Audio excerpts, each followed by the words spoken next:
I think it's a measure of the fact that the location opportunity is. Yeah. If you're gonna be. It's on. Want it off? It's a balance. You need to know what's. You get more services, you have more people. Yeah. So I don't mean to interrupt you. Okay. Good to see you. it's, All right, it is 6:30. So we're gonna get started. And are we recording? Yes, we All right. Okay, so welcome everybody that's online and everybody that's in the room. I think we've got a couple more people here as we get going. But we have a lot to do tonight, so we're gonna get going right now. So first thing, as always, we're gonna say the Pledge of Allegiance. Those of you that are online, feel free to join in. I can hear you. I pledge allegiance to the United States of America and to the republic for which it stands, one nation, under God, indivisible, with liberty. And justice for all. Okay. All right, well, welcome everybody. And instead of doing the roster tonight, we have a sign-in sheet going around. And for those of you who are online, if you would put in the chat your name and what neighborhood you're from, that would help us. That records. We'll get that in front of the recording after the meeting. So, okay, so with that, first on our agenda is Chief Schultz, who's very busy and running a little late, but his commanders are here. District Commander Ron Magno is here, and I'm not sure who else. Avery is here, and is Jeffrey Jenkins here? Okay, so, but before they go, we're gonna have our regulars right here, Sergeant Reach and Officer Nick. I want to mention the ones on the screen, if you have a question or to raise their Okay. hand. so Me, they can Matt. see Good it. idea. Right, and they're gonna just quickly talk about the FOB program. That's FOB, not SOB. I got that. And some of you, I think almost everybody in here is familiar with it. But with that, I'm gonna let them go ahead, and then hopefully Chief Schultz is with us in a few minutes, and we'll have him give a little talk. And if you have a question, for those of you online, please raise your hand virtually. Like everybody else in the room, please raise your hand in reality. Right? All right, thank you.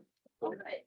How are you? Good evening, everybody. For those of you who don't know who we are, my name is Sergeant Rich. This is Officer Negron Rodriguez, Officer Herring, and PSA Shelter.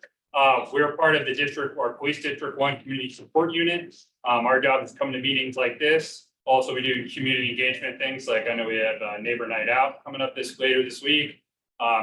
Things like shop with a cop. And then additionally, we come out and we handle specific problems that different HOAs and civic associations have. As part of that mission, the department has gone along and created this Where's Your Fob program.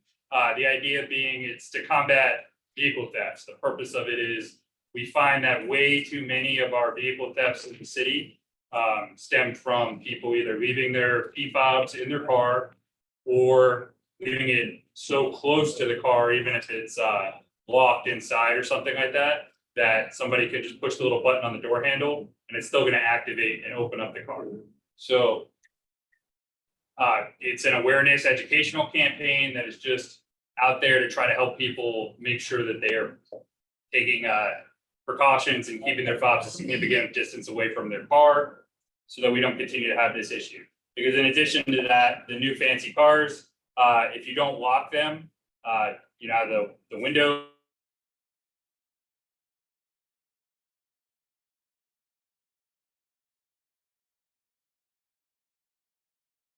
side view. The criminals know this, so they can simply drive around. And if your model car is supposed to have windows flipped in when it's locked and it doesn't, they know your car is open. It's that simple. So in an effort to do that, like I said, there's an educational campaign. We've handed these out in multiple civic associations. If you've driven through Lake Ridge recently, you've probably seen some of the signs out.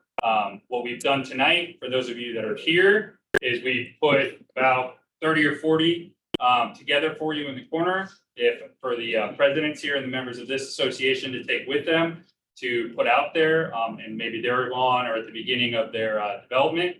And if it's something y'all are interested in getting more of for your community, you can contact myself or the district sergeants for the other two community support units.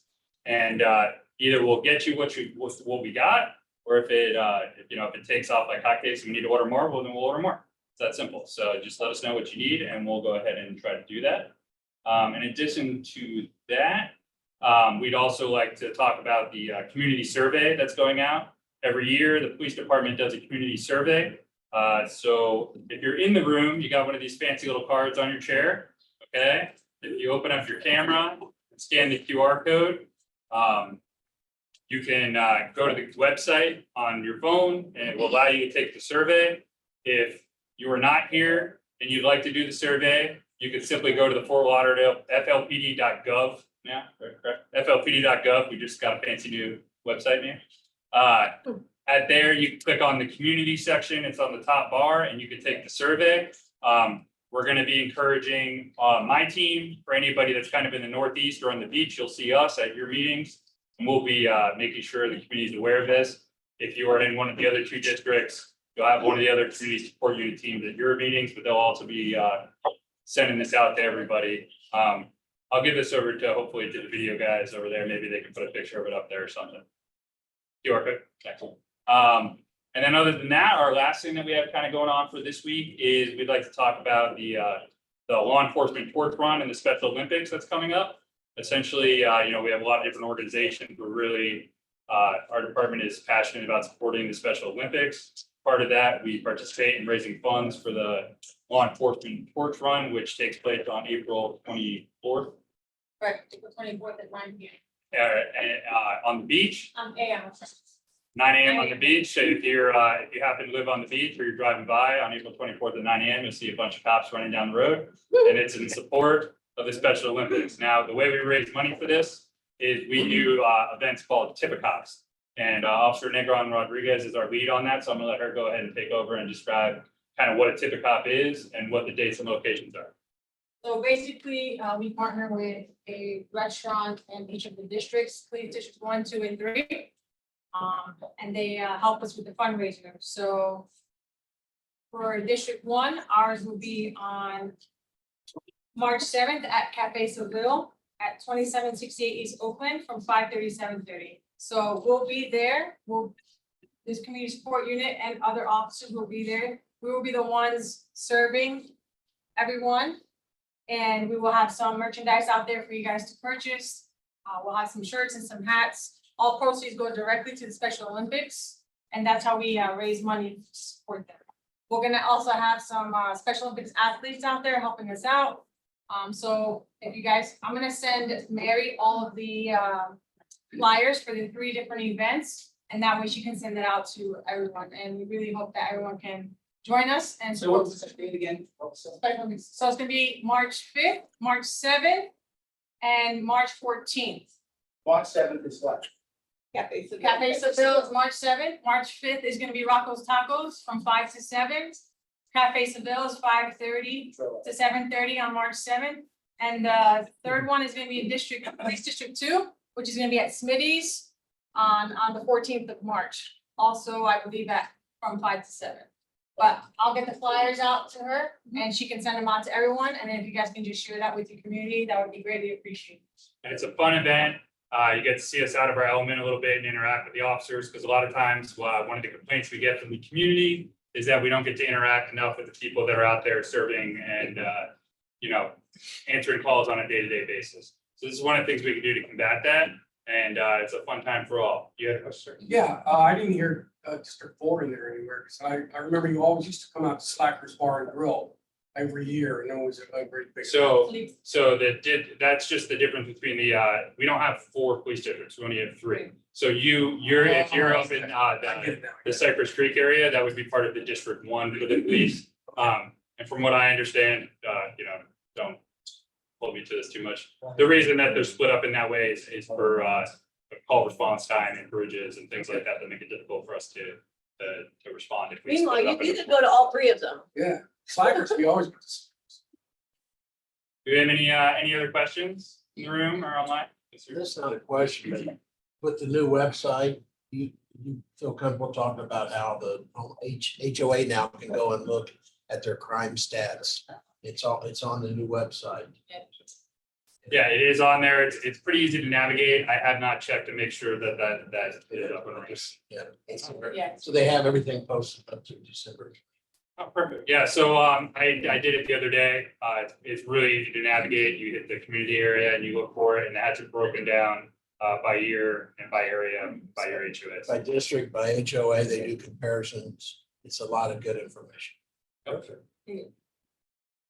I want to say this fob project is very effective, these signs. In where I live, we had a rash of stolen cars, including a brand new Rolls Royce. I don't even think it had 300 miles on it, and stolen, gone forever. And Mercedes and Toyota Camrys were their favorites, believe it or not. So once we had these signs up for quite a while. There aren't any up now, so I just took 5. I'm gonna probably take 5 more. Can I say? Huh? Lake Ridge did a program, is in a pilot program right now. We put out 50 of those signs throughout the area. It's phenomenal. Yeah, it makes a big difference. And I tell you something, folks, if you have any malls or shopping centers, put it there. Works. Yeah. It's the state of the mind. It's good. It's very effective. It really helped our area, so. And They're all there's some, back here. sorry, and there's some things that we talk about that are difficult to combat when it comes to crime. Sorry.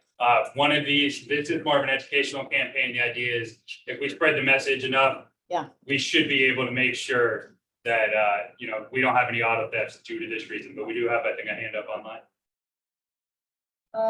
Somebody, oh yeah, go ahead, doctor. So I have 2 separate questions. Number one, Madam President, we cannot type anything online. The feature is turned off. Number 2, can you comment about the fobs being cloned if they are kept too close from the doors? I think he did. He did talk a bit about. Yeah. So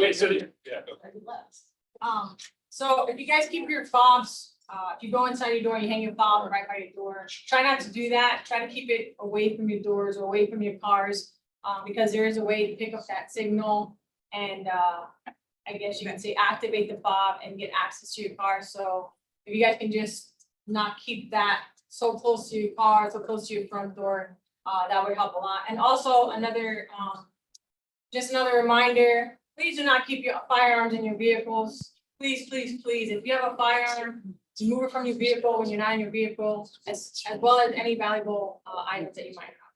One more thing, if you want to be super safe, there are items available such as Faraday bags that you can keep your fob in, or anything that's RFID protected should be able to contain that signal to where it can be. Okay. So they can clone it or they can amplify the signal like a repeater, if any, like a radio repeater, like FM radio or anything like that. They can do the same thing with your keys so that they can make it work from farther away.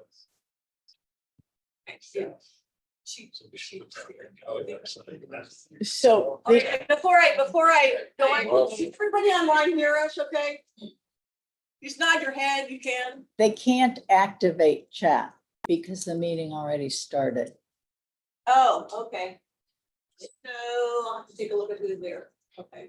Karen said thumbs up. Okay. All right, good. Okay. Well, thank you all.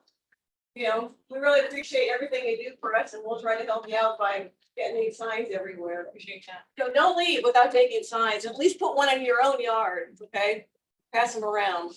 So, with that, we're gonna call another law.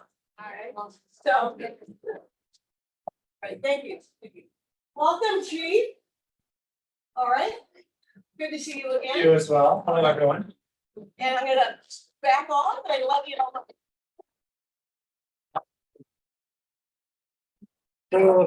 Hello, everyone. If you haven't met me yet, Bill Schultz, Chief of Police. Still had that new chief smell. It's only been a few weeks. So I'm getting into it, right? Exactly.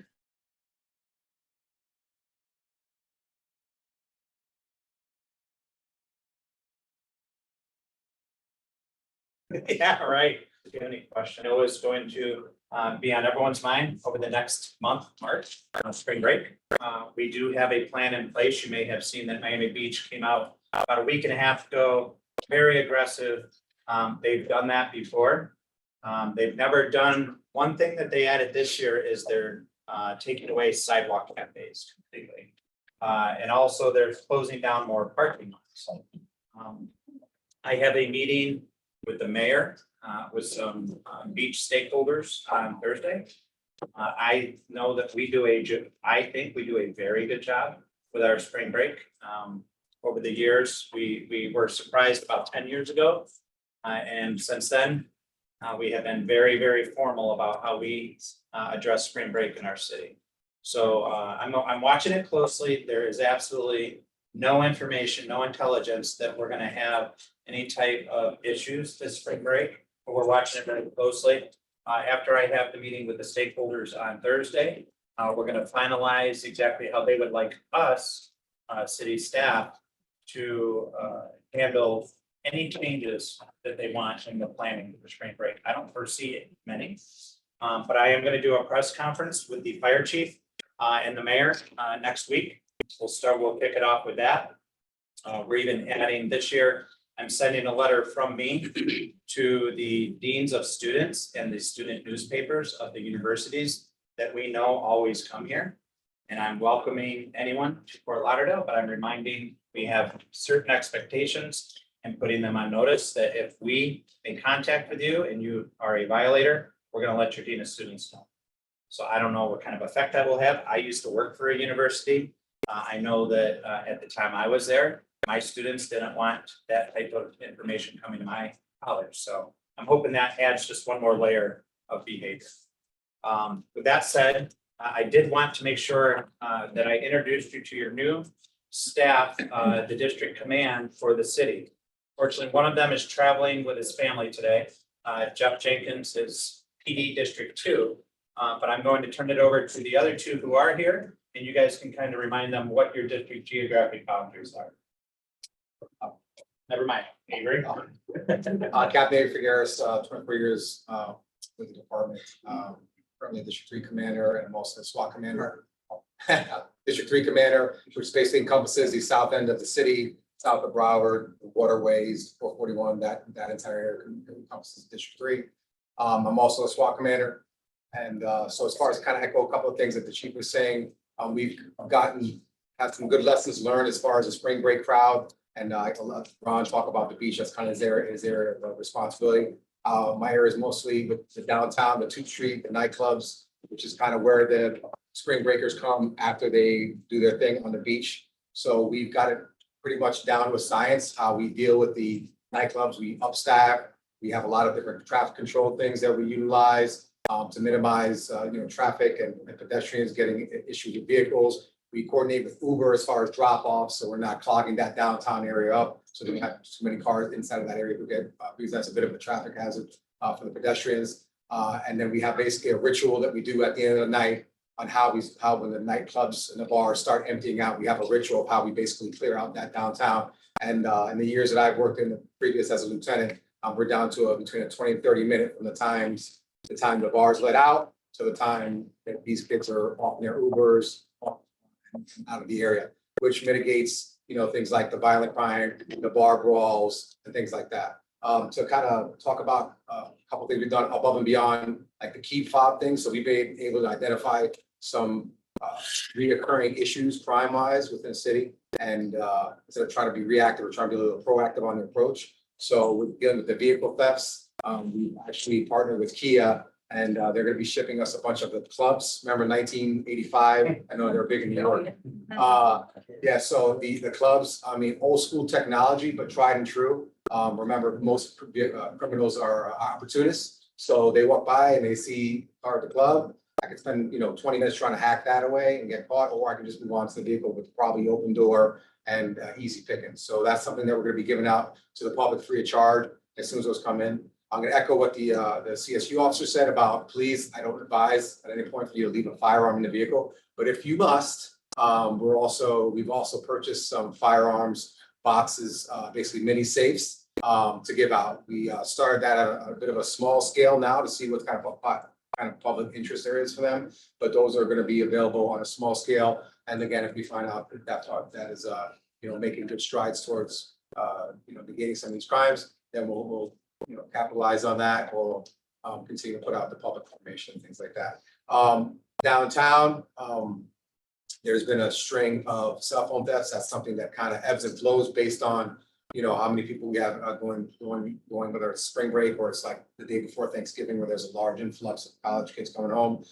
There's always an issue with cell phone thefts, and a lot of it, having a couple too many cocktails, phone falls out, or just carrying it in pants and it gets swiped out. So we're doing pumping a lot of information out. We got these stick on. I left one of my office, apologies. It's basically a stick on the back of your cell phone. It's one of those like things that you put your card in it or your wallet, and it says, something that I forget the exact verbiage, but it's like, watch me or take care of me, just like a little thing like, hey, pay attention to your cell phone, because if not, you end up being victimized. Things like that, putting the information out, trying to mitigate, some of these easy, low-end thefts. So just kind of some of the things that we're identifying and trying to do community outreach before the actual, crime happens. That's where we're at. So again, like I said, I'm Captain Figueres. I'm responsible for the South End of the city. I'll leave some business cards out. If any issues, please contact me and I'll put you in touch with the correct resources. Questions, concerns? I'll be probably much quicker. I'm Ron Dagno. 29-ish years with the department. I am in charge of the north end of the city and the beach, which is pretty much Broward and Federal all the way up to the Imperial Point area, east to the beach and down to 17th Street, some of the Lost Souls Isles. It's all ours. So not real busy, as you know, not a whole lot of special events going on every weekend.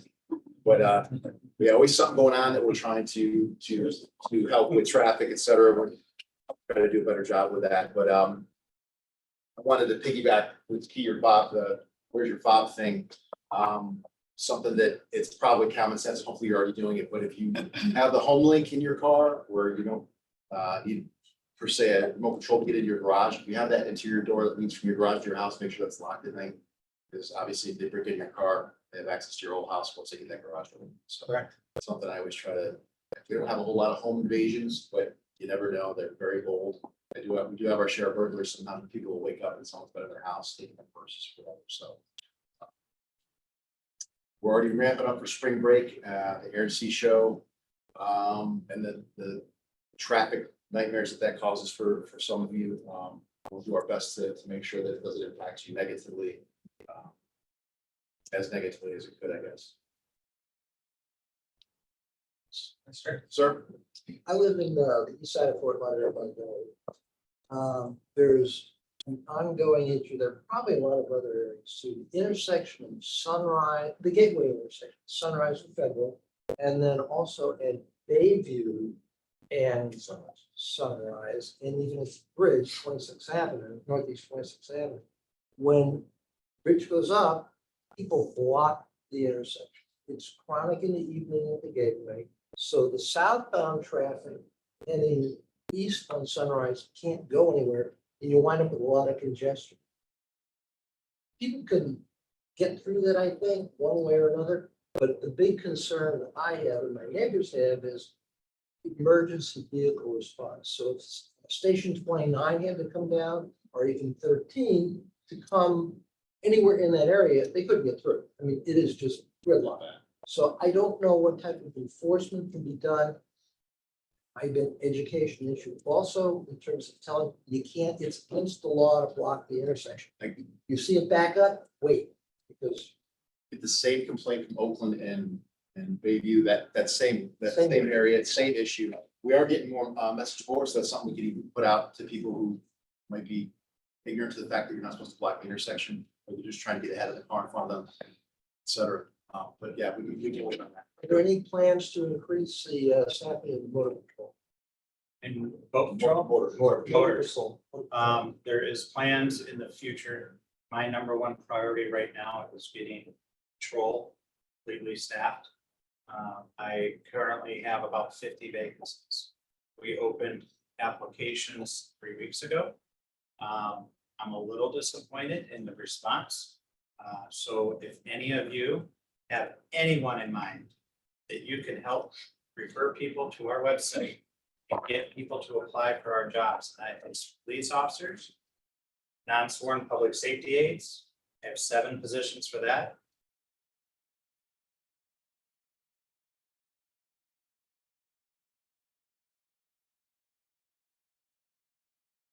and detention officers. And mine need help recruiting nationwide. That's what departments are dealing with right now. Less people want to go into public safety jobs. And right now, it's critical at the rate our city is growing, we have to fill these positions. My number one priority is filling patrol, making them the priority, because they're the ones who answer your 911 calls. They're the ones who help with this traffic. Beyond that, once we're at full capacity, absolutely, motors and our marine patrol. Right now, our marine patrol only basically patrols day shift. And I think that is absolutely absurd for a city that brags about having the most inland waterways in America. And then we have to turn our call for service over to the Broward Sheriff's Office, Fish, Game and Wildlife, and to the Coast Guard after 6 p.m. And changing that, we're gonna eventually go to nearly 24-hour coverage. A lot of the violations in wake areas, no wake areas, manatee areas, they occur after dark. So it makes no sense that we have not had a full marine patrol in years. So that's another. Thank you both. Sir. So question statement. To the presidents in this room, how many entertain and bring, when you have your meetings, bring Fort Lauderdale's finest to your meeting? You all do? They definitely attend a lot. Okay. Okay. Statement is that, Chief, I like, and publicly state this, is that District 1 is, I know you have other districts, but District 1, I've seen them work and it's a proven factor. They've cleaned up a blight area in our district in Lake Ridge over 12 years. 12 years has been going on at Speedy's, so Northeast 17th Avenue and East Sunrise Boulevard. Those folks are out in the hallway there, finest officers I know, from the sergeant straight down, from Nick Herring to Officer Rodriguez to Judy Schaefer, phenomenal, and also Juan. Not scared, they've cleaned it up. I mean, drug infested with kids going by. Folks, I tell you something, finest thing work that you ever want to see. And it was bleeding into all of East Sunrise Boulevard. It just wasn't at this, it was a drug infested spot. And they cleaned it up. They paid attention to our calls and concerns. I mean, I brought everybody out there from DSD, from the mayor's office, from the straight through. You were there yourself, sir, when you were the major. And I'll tell you something, Chief, Captain, thank you. Thank you. Thanks for feedback. Yep. Excellent.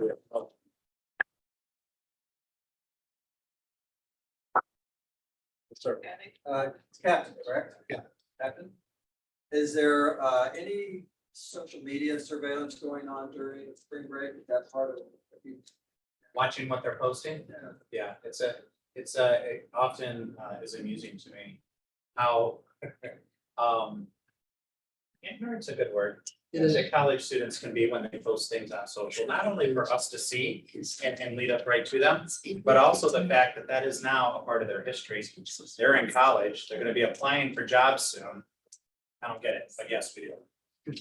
Yeah, we have a intelligence unit that monitors all social media for all types of threats, things like that.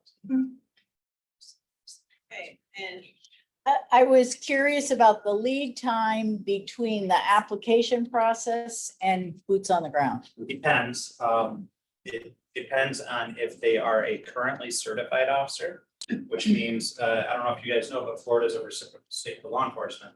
We'll hire from almost all the states, bring them here, they get a 2-week crossover course, and then they have to pass the state Florida exam. And then of course go through all of our other training, but it's expedites things immensely. If they are a non-sworn officer, much longer time, because they're gonna have to come in. We're gonna give them an in-house orientation. They're gonna go to the police academy out in Davie. They graduate that, they come back to us, they go to 6 weeks orientation, and then they go into field training. So we're looking at almost a year. If you're a non-sworn, currently non-sworn police officer, before we really realize them as what we call a solo police officer. We invest a lot of time and money into officer training. But if we can recruit certified officers, it's almost, but 3/4 of the time, half of all. Yeah. It's much better. So it really depends on which type of officer you get. Thank you. It's not a question, it's just a quick statement, Chief. And I'm sincerely saying this. I think I can say it on behalf of every president in this room. In your short tenure, I have seen what you and your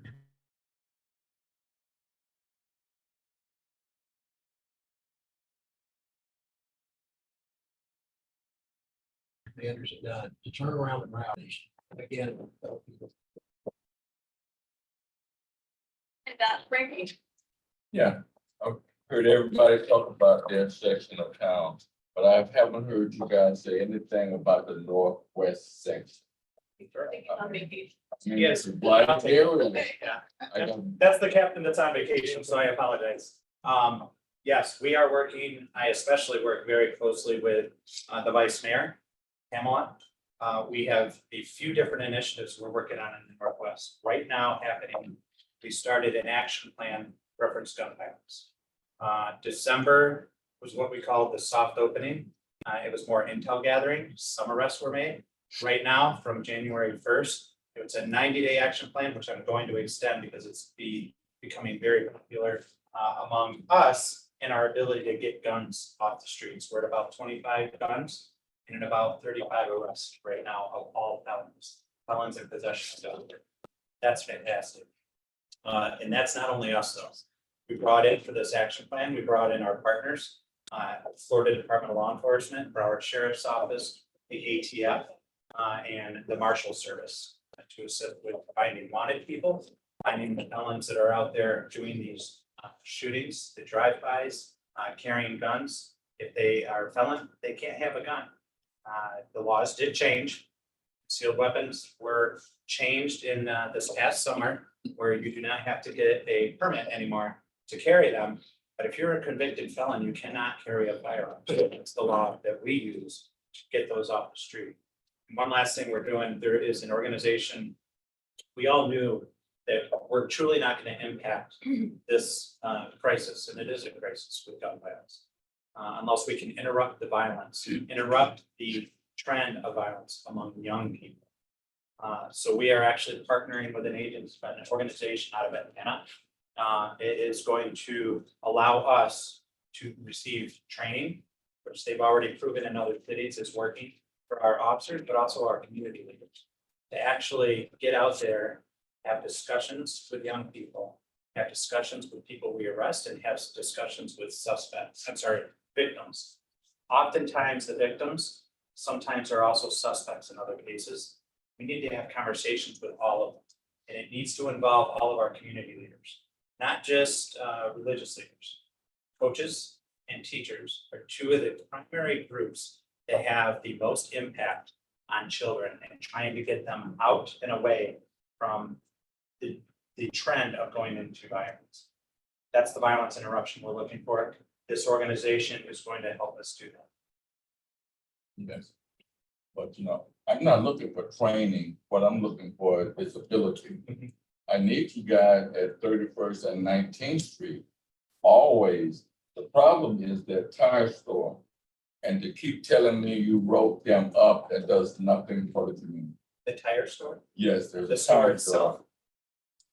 There's things going on in the store itself, Yes, yes. All the shootings occur right there in the parking lot area. in the parking lot.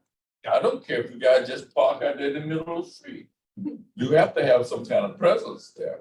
Absolutely. And we will take that back to district.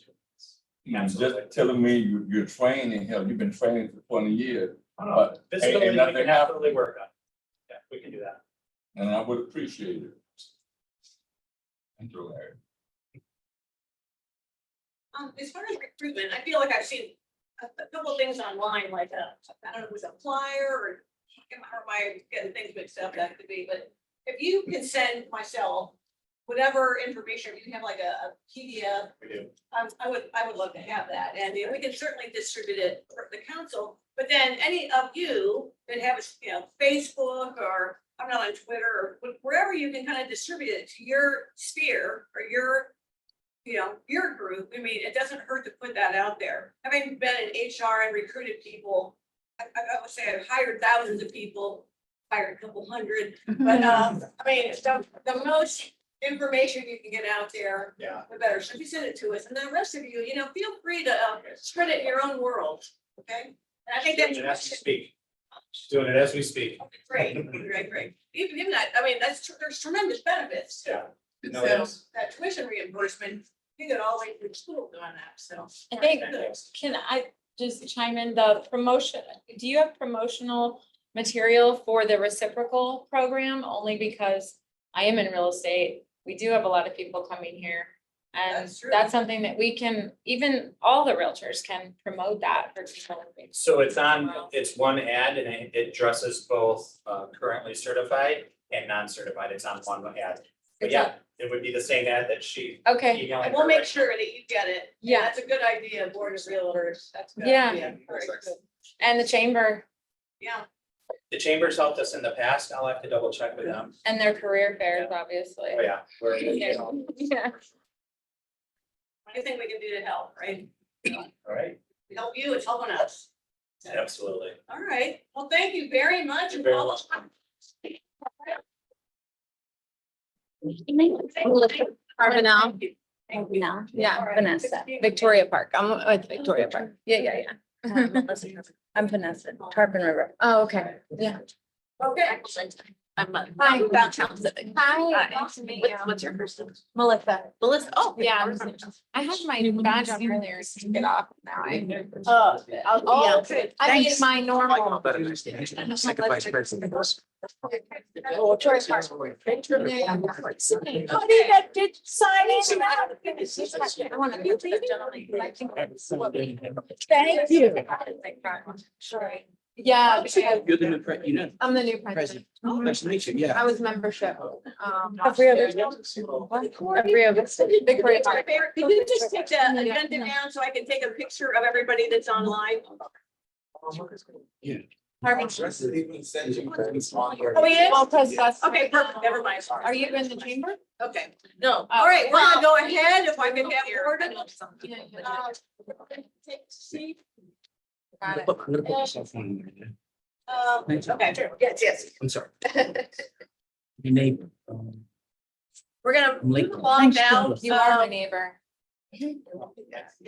Just trying to get everybody to, Thank you. hey, Jim. And I'm with the proper cases office. So, I had Marty on my YouTube channel. All right, so we're gonna go right ahead. Yeah. Everybody knows George.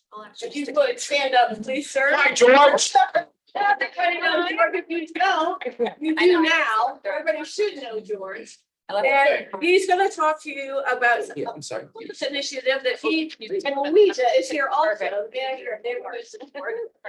With your permission, Mr. President, I would love, since I have a pleasure of getting here. Okay. Take the lead. All right, there you go. All right. This is the duo, so good evening, everyone, Lisa Agathon, neighbors. You know what, Charlie, she's one of the agents. Let me- George and I was married a couple of months ago, maybe two. And talked about some of we're hearing your concerns from many of the neighbors as it relates to homelessness.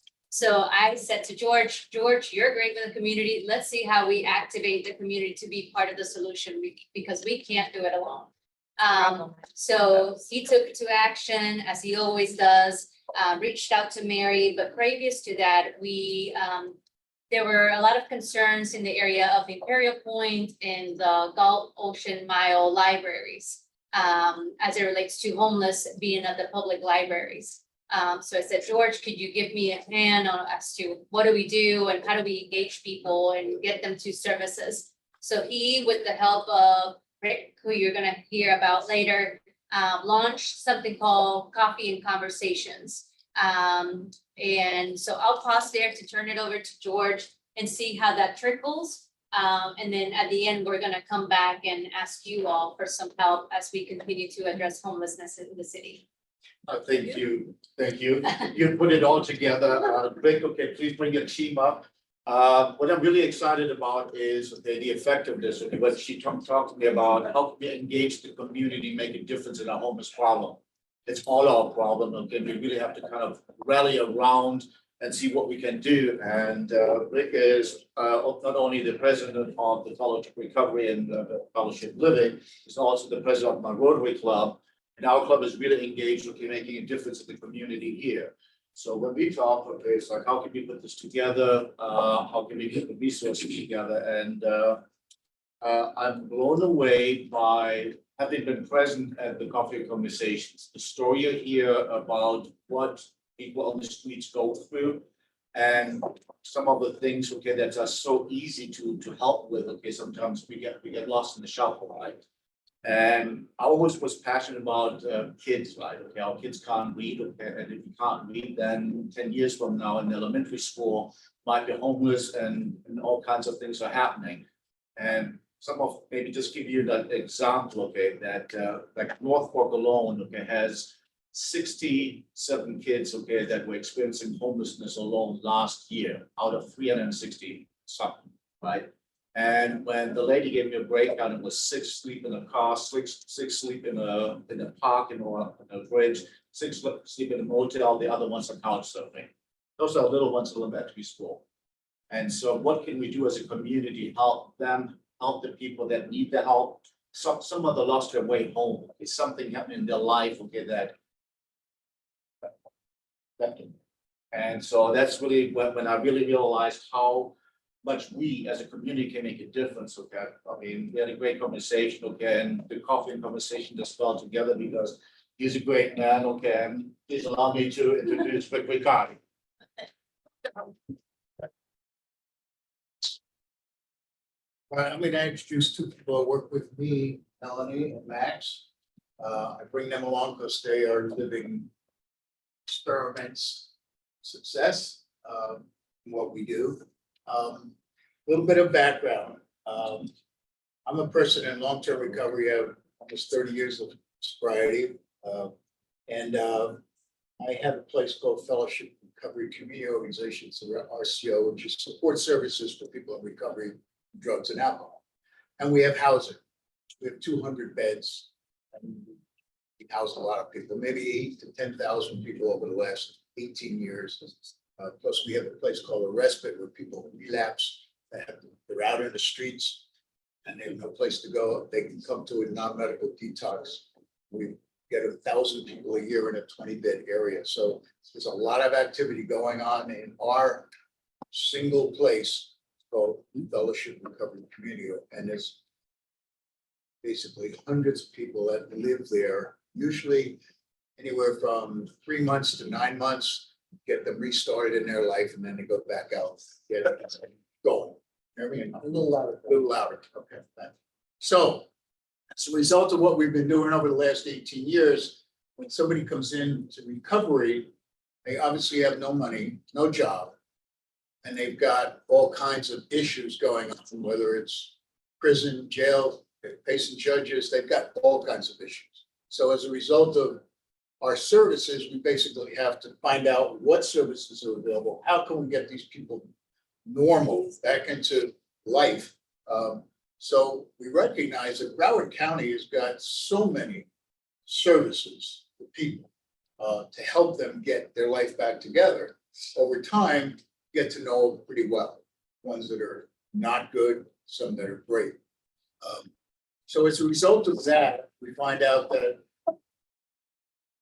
we've been dealing with homeless people, happen to be drug and alcohol people, but that's just one section, obviously, you know, of the homeless community. And it's a major section, but it's just one of them. So as it turns out, the services that we do with these people that live with us are services we can give to every person that's homeless. Because they all have fundamental issues. They all need, first of all, to get anywhere, they need an address. If you're homeless, you have no address. How do you get food stamps? How do you get your phone? How do you get anything going? Obviously, you need some clothes. You need to have places to get your clothes. You have to eat. So between eating and having an address and getting some clothes, you might get started. And then once you might have a phone, then you might be able to start looking for a job if you have a license or you don't have issues going on with identification. And then you need to be able to get there. And how do you get to any of these places to move on to the next level? So you need transportation of some sort. So all of these are roadblocks for every homeless person, whether alcohol, drug addicted or not. They have all these issues. So we've learned who the people are in this county that can be real influential in changing these people's lives.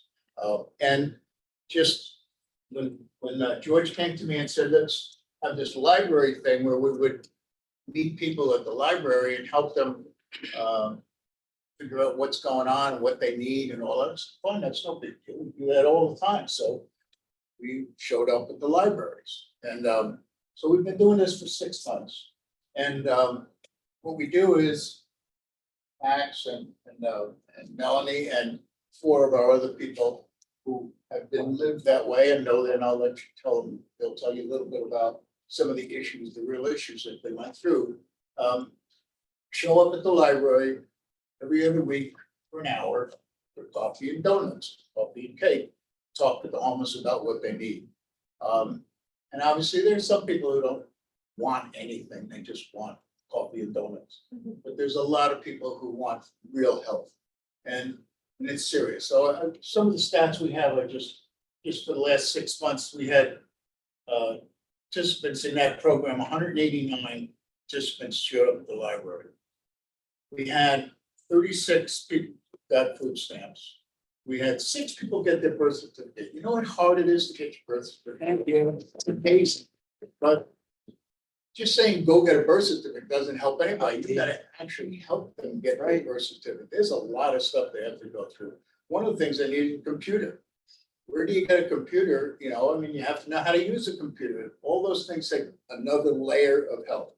Let's see what else. Driver's license. You actually have 15 people get a driver's license and an ID. We had 110 bus passes. 189 got listed in shelter. Now, this is the shelter piece. There's always a problem because a lot of people said, "Do you want to live in shelter?" No, I don't want to live in a shelter. So even getting 189 of them wanting to get in a shelter and signing up is a big deal. There's this resistance to shelters, and there's a lot of reasons for it. Medical assistance, we've got 10. We actually had one guy have his leg almost amputated. We had to have a whole thing, skin grafts and everything. It was all taken care of. Another fellow found out he had cancer. So, I mean, things like that, some serious medical issues that came about. We had 8 people actually transition to what we call our respite, where people of drug and alcohol they're actually under the influence and came and went to the respite. So for recovery and now live in recovery, 8 people. We had 34 people. Now we have, one of the issues that we have is that we have an hour to sit with 20 people. And we're not gonna get a lot done. Getting your name and address is gonna take an hour, just 20 people. So the idea is you have to ask these people that are homeless to be able to and willing to come and sit with one of us to show them how to get what they need. So they have to actually move and do something. So say, are you willing to come to our offices, which happen to be in Margate, but we're opening an office down right off of 27th Avenue and Broward Boulevard, there what you're talking about. For people to come into that office and sit with somebody and work with us, to work with them to get their license, get their stuff they need. But we actually had 34 people from Gulf Ocean or the main library get a bus pass and go up to Margate and sit with us up there and help go through all this process. So there's a lot of people who want help. They just need to know that it's for real, that they're going to get help, and they're willing to put in the time if they know it's for real. So I'm gonna have, why don't you talk about this trust thing? Hi, I'm Melanie. Hi, Melanie. So I go to the main library mostly. I haven't been to Galt. And then when they come into our recovery organization, they usually sit with myself or a couple of other guys. Lately, I've had a lot of them that have come in, and their big piece is they don't trust people. Someone will show up and it's like, there's a wait list for this. And after 6 months, they feel like they've been let down or forgotten about versus just the list is that long. A lot of places have offered to help them and then just have not followed through. I think a big part of us and the reason that they come and followed up with us is because we show up when we say we do at these libraries every time. So it gains their trust into breaking down those walls of that stigma that they think that they have. And they are a little bit more open on what their underlying problem and why they're homeless. And we can work on that issue versus just putting a Band-Aid on, okay, you're homeless, let's get you to our respite or a shelter. We're also helping them so they don't become homeless again. And I think that's a big part of why the people we've worked with so far have been really grateful, because they're not scared it's gonna happen again when their stay is up or they have to move out of wherever they're staying. So I think with their trust is gonna gain the ability to help them further than just that hour. And that's because we show up and sit with them. It isn't just hand them a piece of paper and say, you know, come to our office and we'll help you.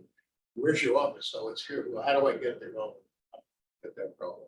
But I mean, we actually get to them to sit and talk with them, and that's a big deal. So why don't you tell them about your experience?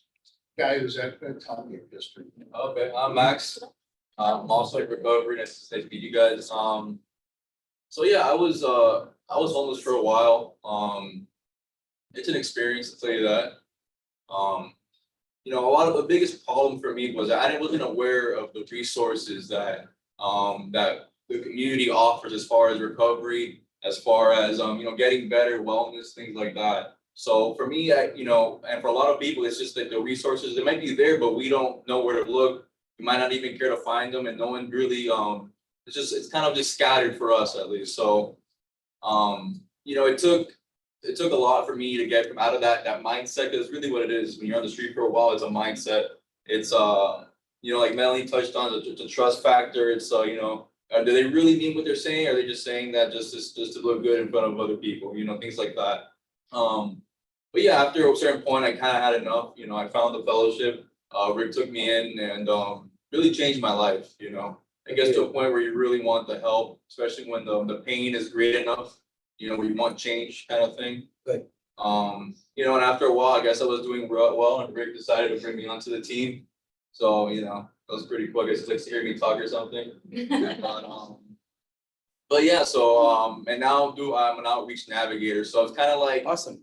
So kind of like what I was doing when I was using on the street, I'm kind of giving back now by going back out to the street, dealing a lot with the people, like hands-on, handing out basic toiletries, things that I didn't need, such as like toothbrush, toothpaste, socks. Even you have no idea how important socks are, things like that nature, and kind of like touching base, soap, even shampoo and conditioner, little things like that that are absent. You know, especially when I'm not saying the most of the homeless population is like this, but especially when it's I would say a lot of them have some kind of addiction or alcoholism. You know, at least the ones that I would say that have like the severe issues. I'm not saying all of homelessness is like that, but at least the ones that I remember for the most part. And yeah, so I just go back out there, places like United Church of Christ, Hope South Florida, where we try to get involved with the community and let them know that we're there when they need the help. You know, kind of like what Rich touched on with the library stuff. I mean, not everybody goes for the help when especially when the offers are presented to them, but it's almost like we're there when they're ready. You know, meeting them where they're at. You know, whether it be for housing, even though we kind of specify and we more or less we're in the recovery portion of it, but we do provide a lot of linkage to other providers. You know, like we're not just okay, you're an addict, you're an alcoholic, okay, we can help you. You know, we're there to help you at least like we're like a hub. Our RCO is kind of like a hub for housing. I don't know, a lot of different providers as far as medicine goes, things like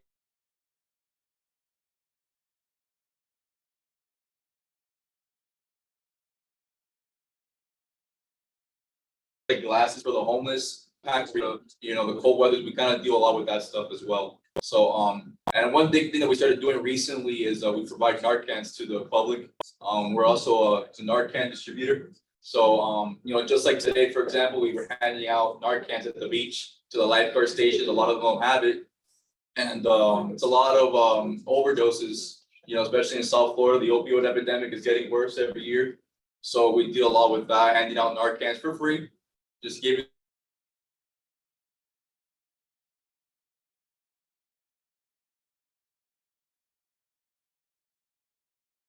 bring them out to people that got Narcan. Narcan here, for anybody who wants, that's something you use, plus $50 CVS, but we give it for free. For anybody who might want to have it in their car or in their neighborhood, just in case somebody overdoses.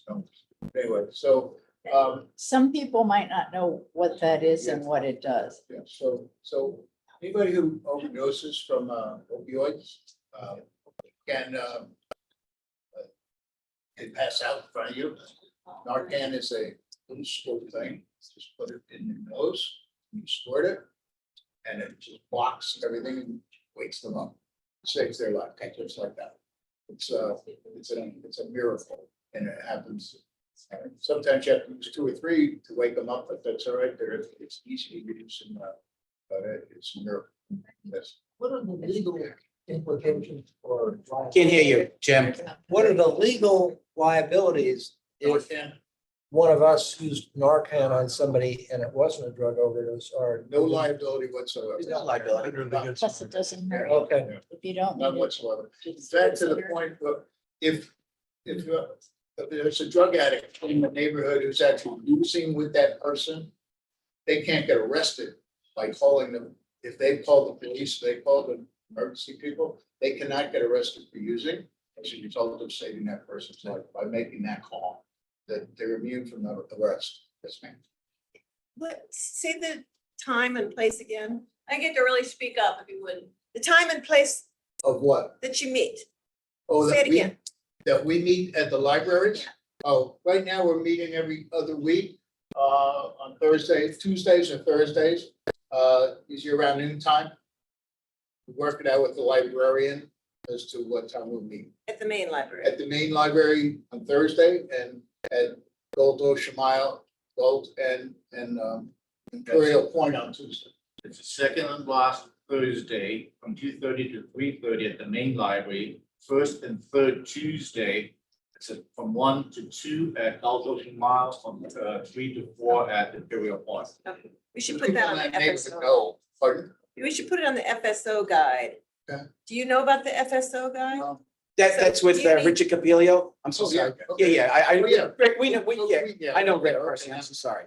Yeah. Not familiar, but so, yeah, sure. Okay, been there a couple times now, yes. Great statistics in a short time frame. Thinking long-term strategically based on that short study. What is the plan to maybe go mobile with it so you hit the hot spots for homeless versus doing the population? Good thing you brought it up. So, we as a Rotary Club, you know, Rotary is an international organization, does things in communities. And so we're always looking for projects. Our next project is to have a Rotary bus. Occupied 50 people in town, coordinate for collaborate with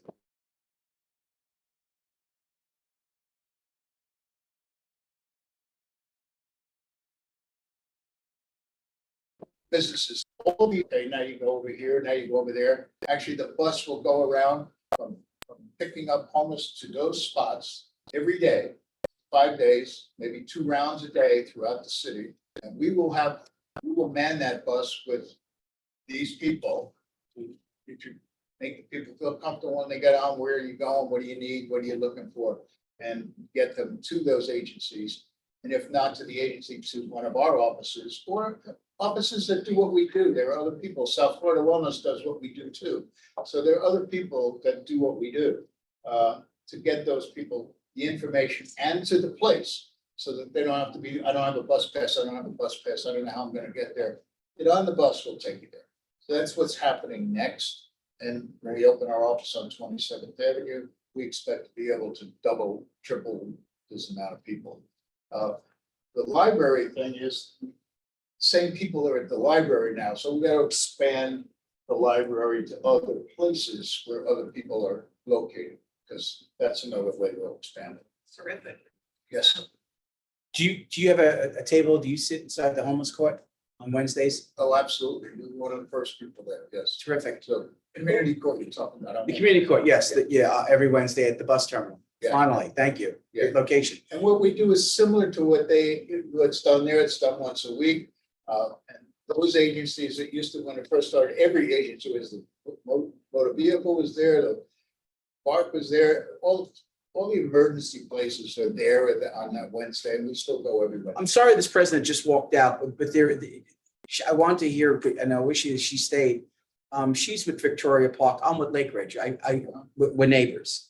There's a library which is called Lake Ridge, which is called Art Serve. There's a library in Art Serve. It is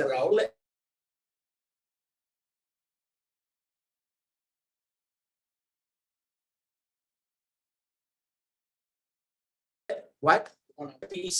And there's two museums there. There's two national museums there. But the thing I'm trying to relate to is it's a device where the homeless just meet. They come out of Holiday Park, Yeah. and they go right in there. So I'm just going to see if you can throw this out there, maybe somewhere down the road.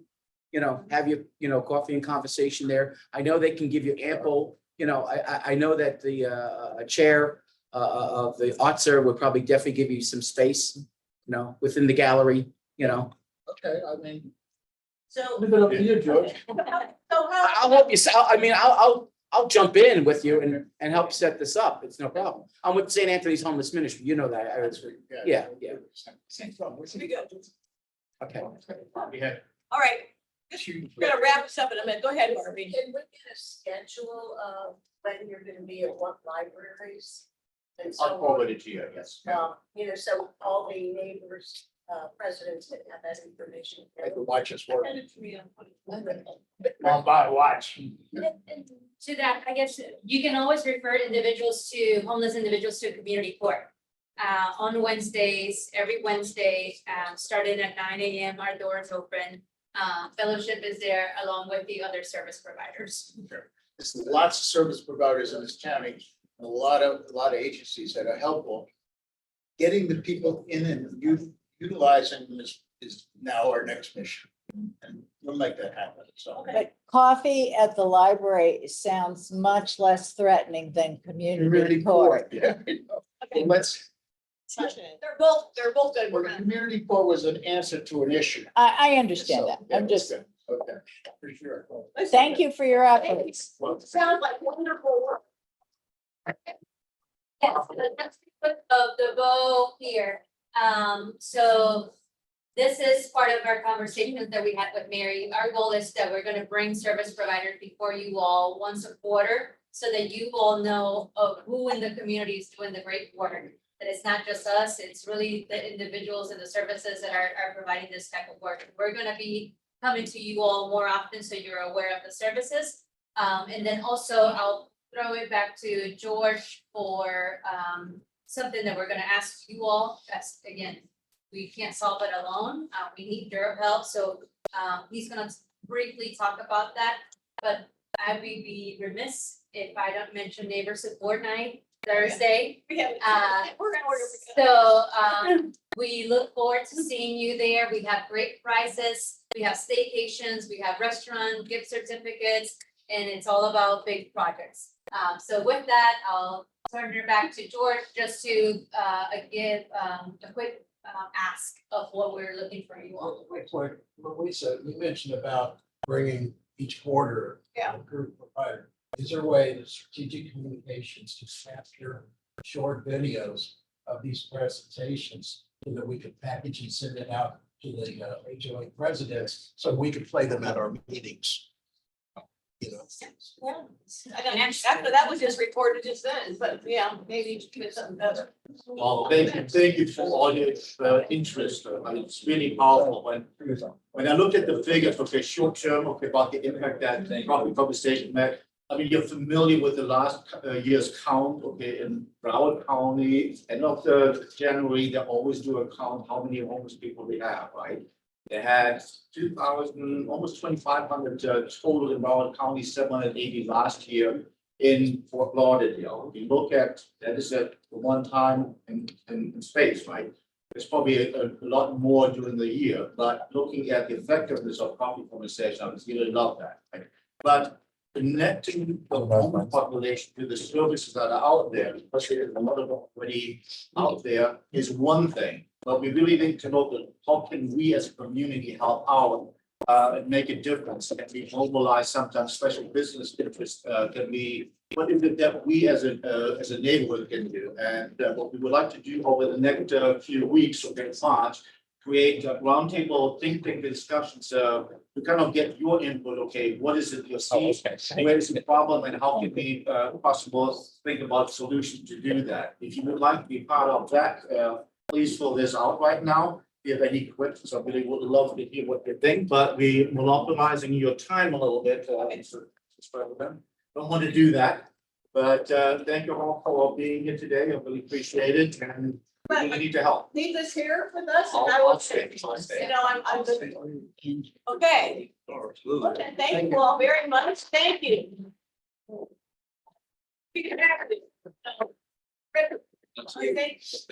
Thank you. Okay, our final speaker is Keisha Dunn Pettis, is that how I say your last name? And Phoenix Cole, they are from the Heart Gallery. And they have a presentation, I think they might have given it to Lori. So with that, without further ado, I'm gonna turn it over to them, and there you go. Thank you. Sit down. I will pass it out. Thank you so much. Wonderful. All right, good evening. I'm gonna take this home real quick. I just want to thank everyone here and whoever still is online for being here. My name is Keisha Dunn Pettis. I'm the Director of Programs for the Heart Gallery. And again, that's our Programs Coordinator, Phoenix Fulham. And together we're here to just talk to you a little bit about the Heart Gallery of Broward.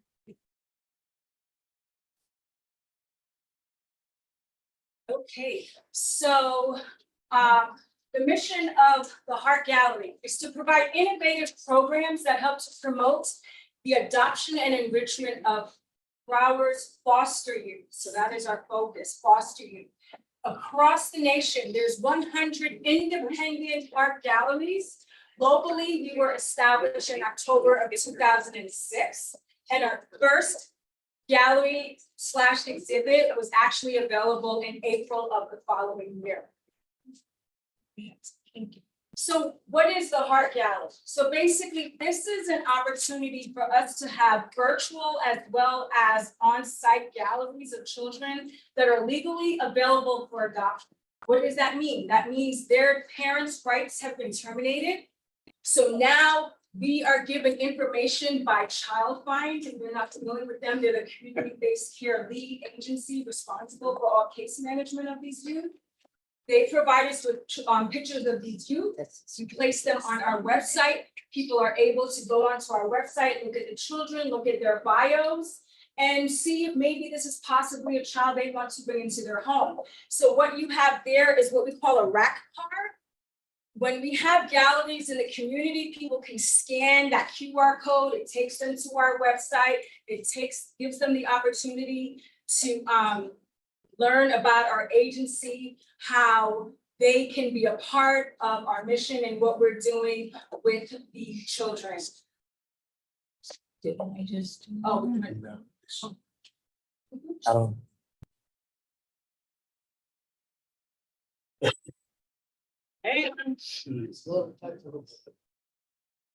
Okay, so there's one of the examples on your left-hand side. Oh, great, there we are.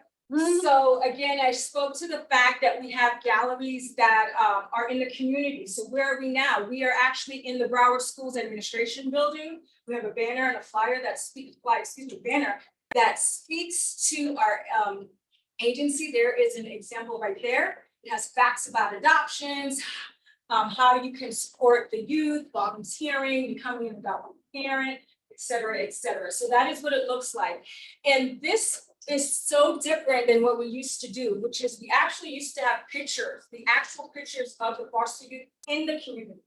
They did not like that. Let's say they were out at the mall with their friends and they see a big picture of them in the mall adopted. Imagine that feeling. So to give consideration and respect to them and dignity, most important, we changed how we provide our services for them.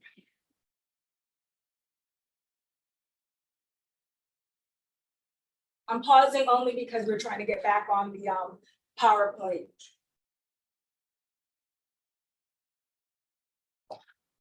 So going back to, again, our website, that is key. That is where you will see everything. On any given day, there are 60 children that are available for adoption. About a year and a half is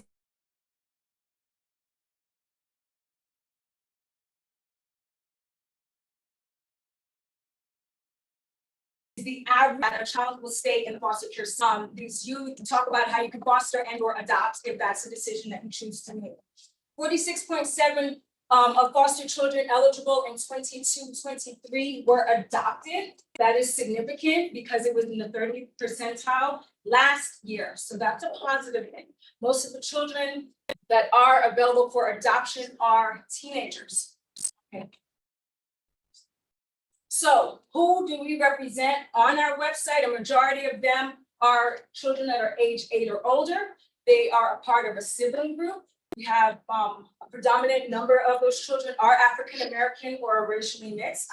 A lot of these children also have emotional ties to their foster parents or a relative caregiver. And we do have children that have mental, physical, or emotional handicaps. So for those particular families, we of course are looking for a special person, some who have training to take care of their specified needs. Programs that we have. So I spoke about the heart galleries. Again, that's just the exhibit. So going online and seeing pictures of the youth. Heart days. These are just gatherings that we have in the community where we bring potential adoptive families as well as these children together in an environment where it's fun-filled, low stress, and just interacting with one another and see if there's a connection there. We do that collaboratively with CHOMNET. Uniquely You, this is, I don't know if you remember Glamour Shots, but basically it's twice a year. They get to go out, get their hair done, makeup, and just a nice portrait of themselves and just feel good about themselves. Birthday Buddy, that's just an opportunity that every child who has a birthday, they are going to get a gift card, letting them know we appreciate and love you and recognize you on the day you were born. Every month they get gift cards. Back to school day, that's just again, getting them ready for the school year and making sure that they have access to everything anyone else would have access to, regardless of the fact that they're in a foster care home. And then adoption awareness education initiatives. This is one of them. We pride ourselves in going out into the community or even having tabling events where, for example, we're going to be out at the Sistrum Festival and educating people about what we do. Cool. Sorry. No, I said cool. Oh, yeah. So I'll be there. I'll be there. Participating. Yeah. Okay.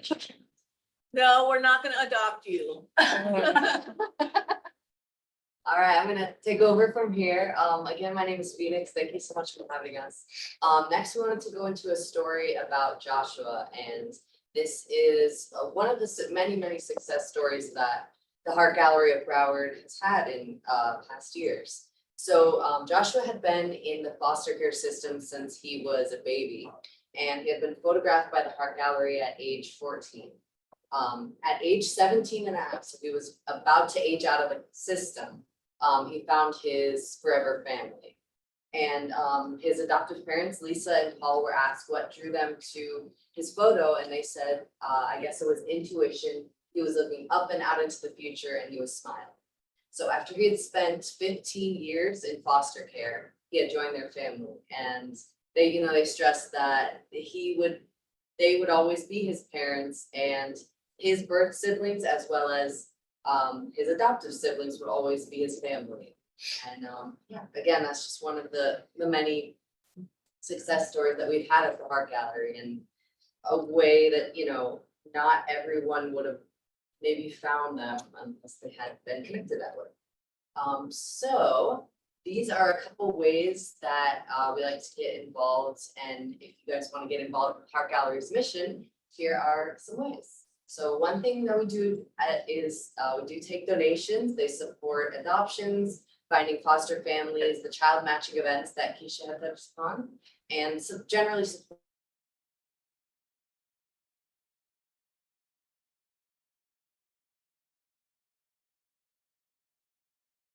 supporting youth and foster. We have a group of per year, and they join our True Hearts Giving Circle. And again, that's those individuals who've donated that much and they get special benefits like, getting tickets to our special events and like happy hours and dinners where they can see how the organization's going. We also partner with different organizations around the community. This helps us to just network around Broward and ultimately bring more adoptive families into the adoption pipeline. Again, the goal is to get them out of the foster care system. So being able to connect to people around Broward just speeds up that process. Organizations or individuals that have like a venue or an idea for an event can host an experience. Again, we have like those heart days, which are the matching events, and then those fun days. So those that have like a business or a place that they think would be fun day, we can have a heart day there. We also have the Birthday Buddies program, which is, again, Keisha touched upon. Youth who are under 12 get $75 for their birthday, and those 12 and over get $150 for their birthday. And then we have volunteers. So all of our volunteers, well, all of our photographers for the gallery are volunteers.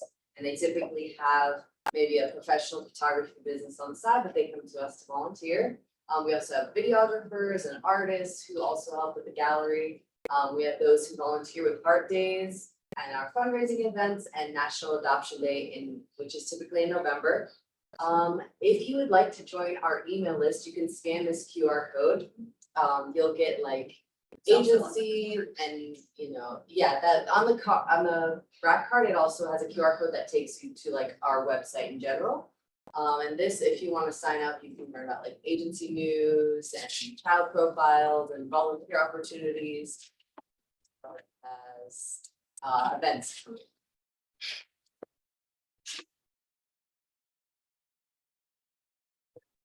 So this is my contact information if you'd like to reach out. But I'd like to open it up for questions. If you can answer it for you guys.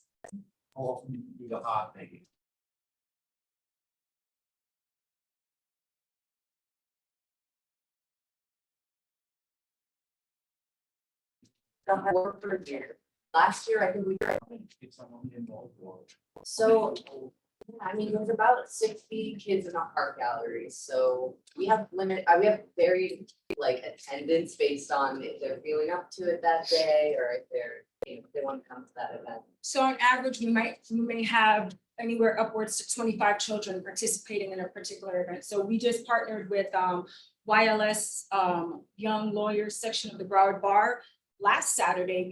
We had 20 children come, and they had Christmas in February. And it's something that we do annually. So they actually celebrate Christmas in December, and then they get loved on all over again in February. So, yeah. You may have mentioned this, but how many children again in Broward County are currently in foster care? You know? So in foster care in general in Broward, I believe it's about 3,000. But in the Heart Gallery itself, we have, because it's just the youth that have been like, they won't be able to be reunified with their birth family. It's about 60 of those 3,000. Any other questions? I get to see the people that are online. So speak up if any of you have any questions. There we go. Okay, I don't see any hands up. 1, 2, 3, 4. There's another panel. Pardon? There's more people. Okay, well, I don't see any hands up, so. Okay. I just had a quick look. Okay, well, thank you very much. Thank you so much. I didn't report. Okay. Just, I think you're in our downtown neighborhood. You said that, at first I was thinking when you said you're in the school building that it was the one on 6th Street, but you're on 10th Street. The banner? Or your actual offices, Oh, no. We're on Southeast 10th Street. So when Okay. I referred to the administration building for the school district, I meant one of our galleries. Oh, that's one of your galleries. Right. If you go into the admin building, there's a banner and then there's a huge poster. Wow, and is that open to the public generally? I mean, if you walk in, it's right there. They let you in like security? Yeah. And then we were at the Urban League for a couple of months. We just took that down. We're actually going more and more into libraries and having the galleries there. Again, just trying to bring awareness to what we're doing and the needs of these students. Thank you for explaining. Thank you so much. I'm just curious, it's not really a question, is Yvette what part of your group? Oh, yeah, Yvette used to be the executive director, and now we have Dr. Mary Kinirons, who is the executive. Oh, okay. Okay. Thank you so Thank you, much. Jen. Okay, thank you. Sure, that's kids really appreciate. There's some great stories. They're amazing. Okay. Okay, that concludes our speakers. Okay. We talked to them, we spoke through their way from the door. All right, so. Thank you so much. Nice to meet you. Just before we get to business, I just want to say to everybody, that, membership is due by the end of March. And whether you're already, current members or not, you still need to redo your membership for 2004 into 2005. I will be sending out an email blast tomorrow about membership. The links to join have to be recognized by Neighborhood Support as a recognized civic association. All of you that are on this, that I can see and in this room already know about that. We've all done it many times. I'll send out the links, but you have to be a recognized neighborhood by the city. It's not hard. And I'll be sending that out. And we'll be looking for your memberships. Many of you have already done it. What about 10? 10. About 10 have already done it. So thank you very much. And if you are delinquent or aren't on it right away, you won't have to worry about me getting after you because Dr. JJ will be on your case. So I don't think you want that, although he is pretty nice, but still. So I would appreciate it. We're all volunteers and I don't always like to spend a lot of time chasing down people for their membership and their dues. So if you can do that for us, that would be very helpful. Yes? Real quick, the neighborhood support sends out recognition updates every year. Well, I'll get them to do that. Yeah, I've not, says they No, haven't they seen haven't it. done it. And then they're due by March 31st. Yeah, so. correct.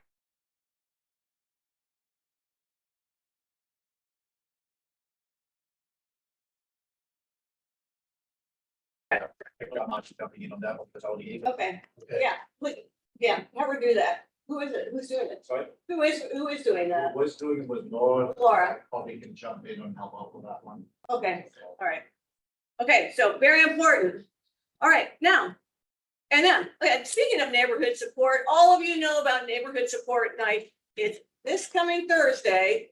It's in the garage like it always was. And like before, everybody can park in the garage. Parking is free. It starts at 5:30. We need volunteers. Vanessa, do you know who has volunteered to help you? Okay, so Vanessa's in charge. Michael's already working it. Dennis said he would volunteer to help. Frankie will help. I will be there. I'll be late. Melinda will be there. Anybody else, it'd be very helpful. We check people in. I think I see Bill Brown raising his hand. Does that mean you're gonna be there, Bill? Of course, okay, so, but we need, the more people, the merrier. And if you've never been to neighborhood support night, go to it. There's really something. It's very entertaining. And you get to know our cohorts that work in the city too. And so they have really great booths. It's very entertaining. So I hope you guys come to that. Let me know if you have any questions about it. All right, now, very importantly, we had a resignation. The District 1 rep had resigned as of January.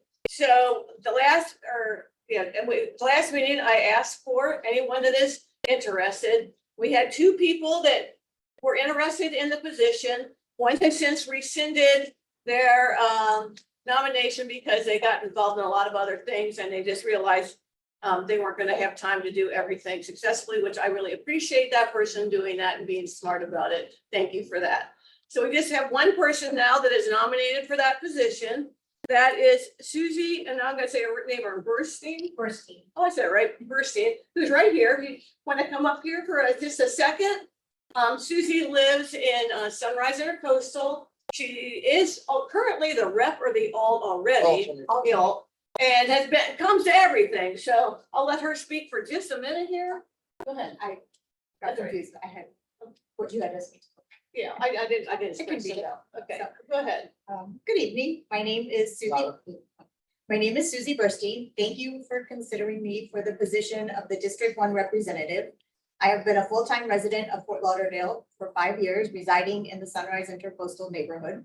I serve on the board of directors of the Sunrise Intercoastal Homeowners Association. I have been the neighborhood's alternative representative to the council for a little over a year. Through my attendance of council meetings, commission meetings, and various other board meetings, I have a keen understanding of issues on the neighborhoods and on a citywide level. Based on that knowledge, I hope to apply my skill set to highlight issues in District 1 for the board of directors reports, as well as citywide issues to the council membership. I also have an avid interest in development throughout the city and follow emerging trends in development, current projects with shovels in the ground, and proposed projects citywide that will affect infrastructure, transportation, and our quality of life. This past spring, I had the opportunity to attend Neighbor Leadership Academy. It was a great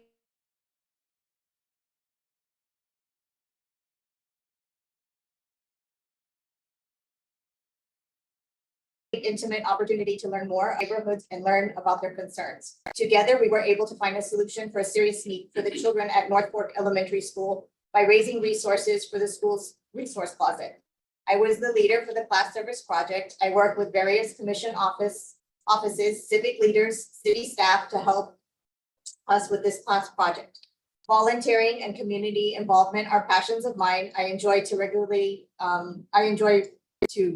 volunteer for the neighbor lunch program at the community court. I continue to enjoy various volunteer opportunities at North Fork, from being a guest reader to helping establish events to engage parent participation.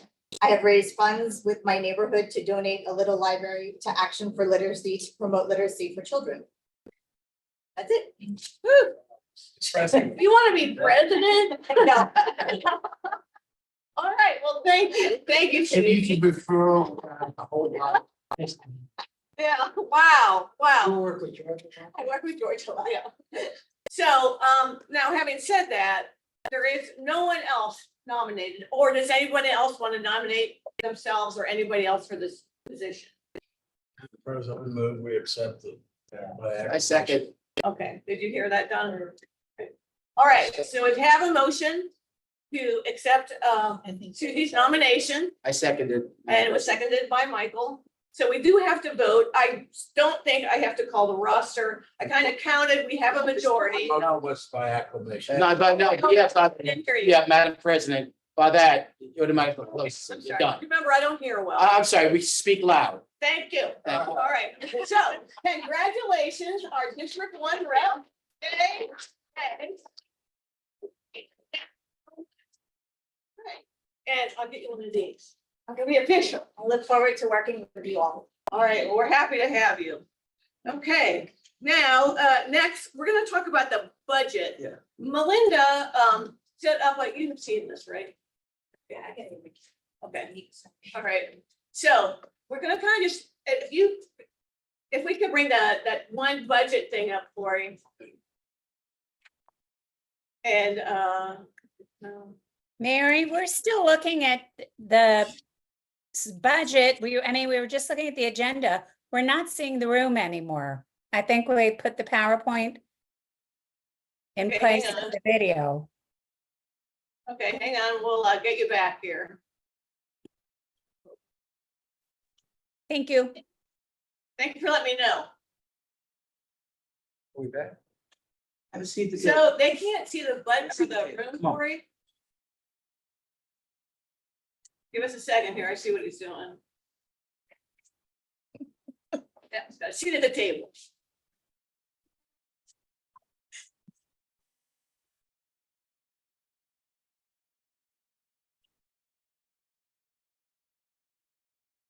Okay, almost there.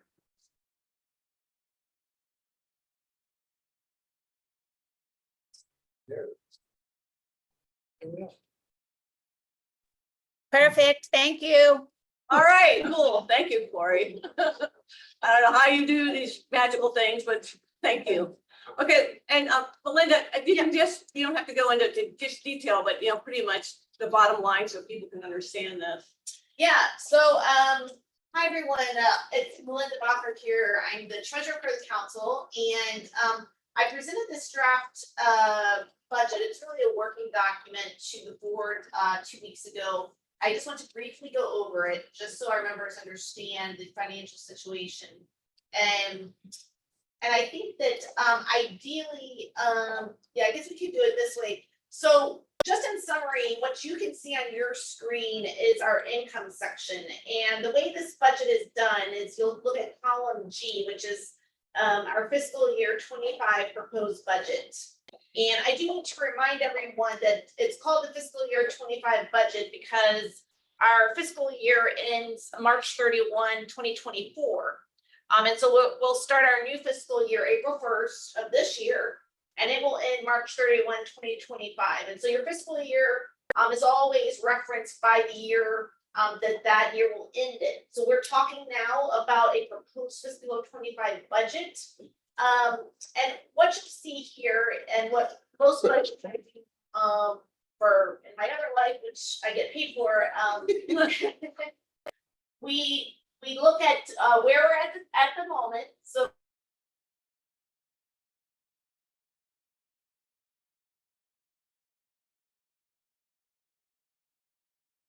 column D is a 10 work. So it's based on giving a projected result for our total fiscal year, which is column F.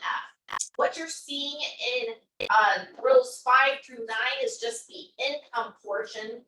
And what I will tell you is that the total income that you're seeing in column F represents about 45 paid members, plus 2 business members, for a total of 2,363.14. What you will see once we go down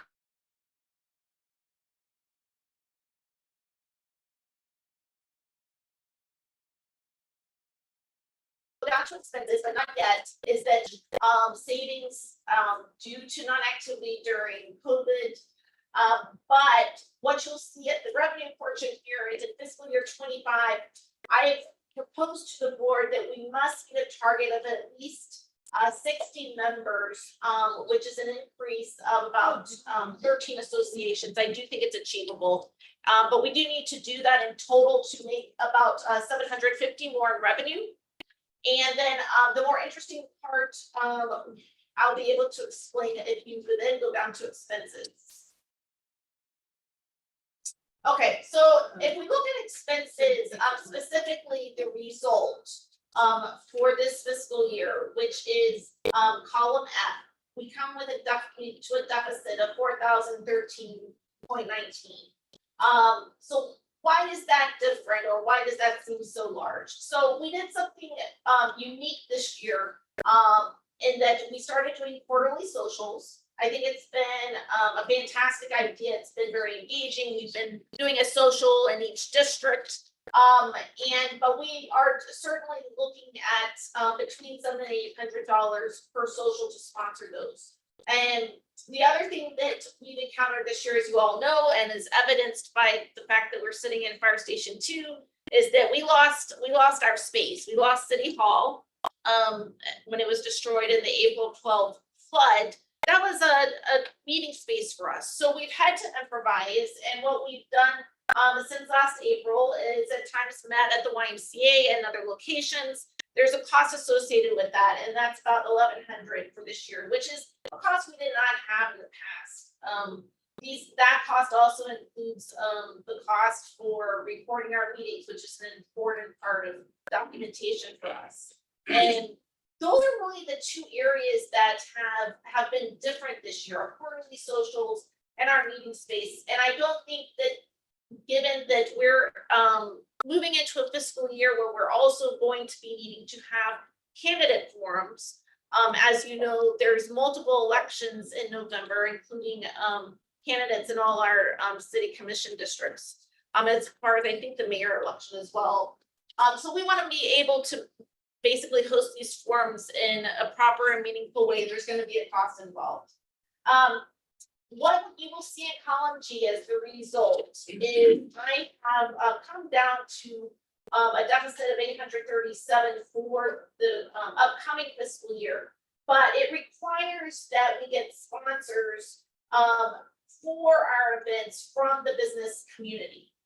I will tell you that in total, when I actually finalize this budget, because it's not final yet, what needs to be final and actually what will take place hopefully, and as a agenda item, I think right after this, we need to amplify our business members and we need to look at additional sponsorship categories. And we need that to the tune of around $3,650. And what will happen once the membership, I think, looks at that opportunity is that we'll move 3,650 to the revenue column. We'll have that associated amount in expenses and still come out with a break even. So essentially, that's what we're looking at.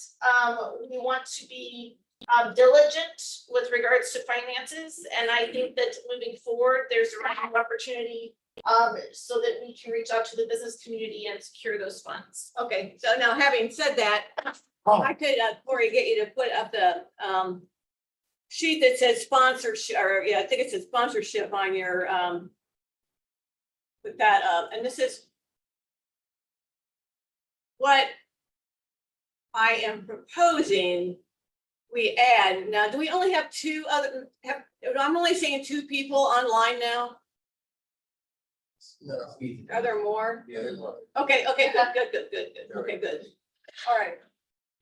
Yeah, the one that's, there we, that's, Yes. no, let's see. Membership.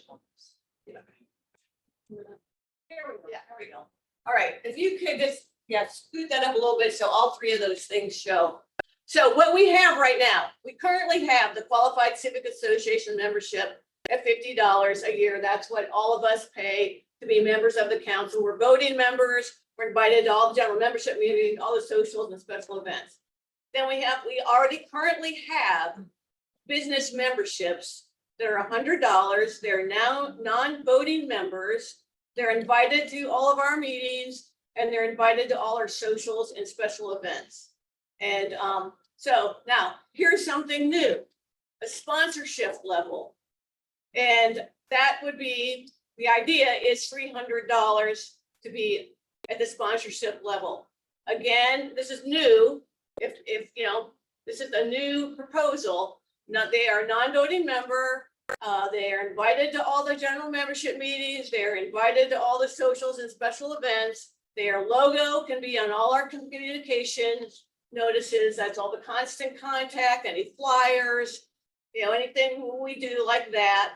And they'll get special acknowledgement at all of our meetings, socials, and special events.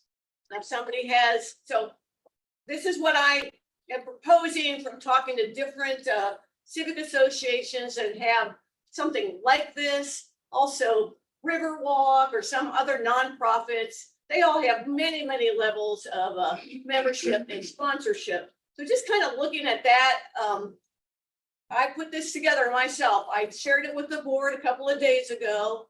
And some like it, some are concerned about it. So I'd like to have a discussion about it.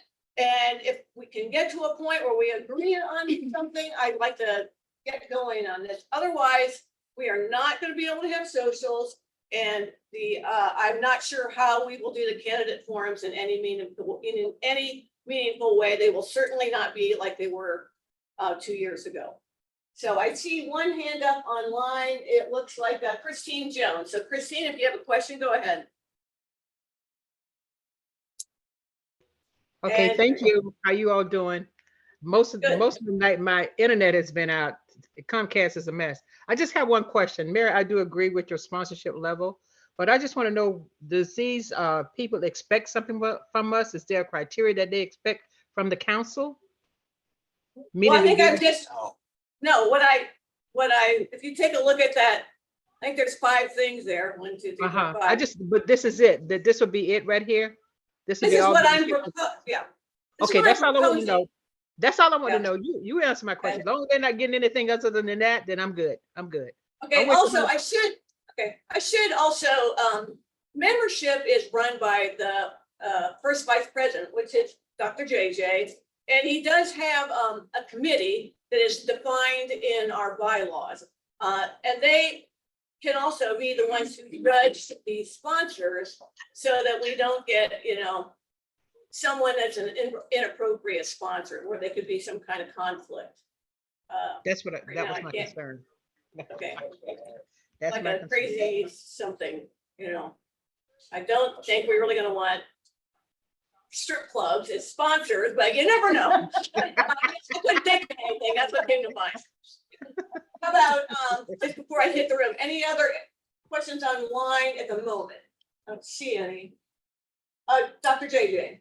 So, just to raise the same concern that Christine had raised, right? We need to be very, very careful on how we go about this, because let's say we're successful, we recruit 20 community sponsorship level memberships, and the council comes into money. We still need to be very fiscally responsible, because otherwise, theoretically, we may run into problems in the future. So we need to make sure that that money does not get used for operating expenses, but more for these extra expenses like socials or candidate forums or stuff like that. I think that may be a good idea, because that may keep the council very much independent as far as its function is concerned. That's a good point, and possibly we could have like a separate kind of an accounting of those, Melinda, as we going forward. That's a good point. Yeah. And I would love to have 20 of those. I don't know what will happen. James, go ahead. Has there been any discussion about raising the association? We talked about it a little bit. I did with a couple of people. A couple of people thought we should do that. But, we're just coming out of a high inflationary time. And, some civic associations really struggle, to pay this. And I know that for sure, because, I personally have helped some, because I want them to be part of the council so much. I just want to keep them, as part of it. So I'm very hesitant to do that. I think even if we raise it $10, I think it might be more detrimental than it's advantageous. It wouldn't generate that much money. Maybe next year, as times get better, hopefully. That's my thought. Go ahead. And what is the differential between the number of approved neighborhood associations and the number that participate in CFLCA? Could you say that a little louder? So you have to be a recognized neighborhood with the city, whatever that number is, and then you can join this organization, correct? It's not automatic. Correct. So what's the difference? How many are those recognized? I think we have about 45 we have 45 members, am I right? Something like that? We have 47 members as of right now, and the ones, so I understand what you're saying, the associations recognized by the city that have not joined the council are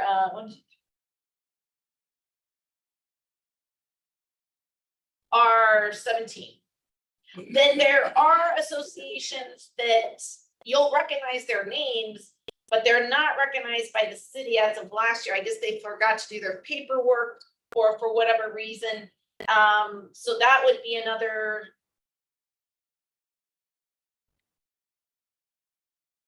About 22. That's a lot. Well, they have to be recognized by the city, or we can't have. Well, we should talk to them. Yeah, well, yeah, It's a we win, should. you're right, it's a win-win. They get recognized, they Yeah. join us, and Yeah. but yeah. And let me just say, some of those, what did you say, 22? They don't have bylaws, they don't have meetings, they're just not organized. So they're just, not there, they just have boundaries. So there is that too. We used to have a packet that told them how to do all that. Yeah, Does the anybody neighborhood still support have has that? They can get all that from neighborhood support. Absolutely. We are not going to do that. Okay, we used Because to we, do that. me, And I'm not doing that. Okay. So neighborhood support has that. Point of information, Madam President, or normally anybody that comes on board, Donna, we would direct them to neighborhood support and they guide them straight through. That's how that's done. They're really good at Yeah, that. they So, are. Dennis, what's your?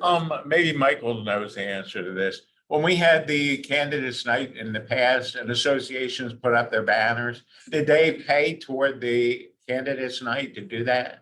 Very Did good. individual associations give money to the candidates? Some did and some didn't.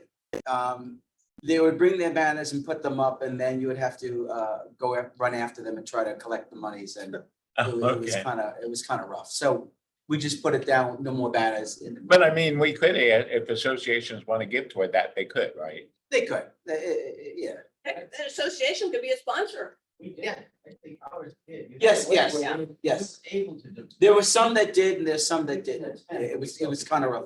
Yeah. There was a way. Like that. Yes. All right. Yeah, neighborhood sponsors. It's pretty good method. I'm sorry. I'll be the negative voice because of the input I got when I shared it with some of the neighborhoods around me that have not activated their council membership. And they think there's a perception problem with the council taking donations from businesses. Maybe it can be managed, to Dr. JJ's point, if you screen sponsors and you state up front that not everybody who wants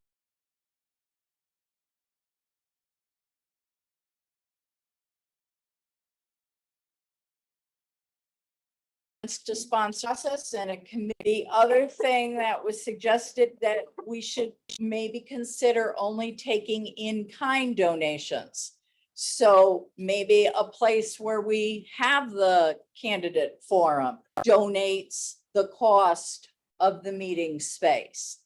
Or You mean like while the candidate forum's going? no, No. to instead of have it. Charging us for. to offset the cost of the venue.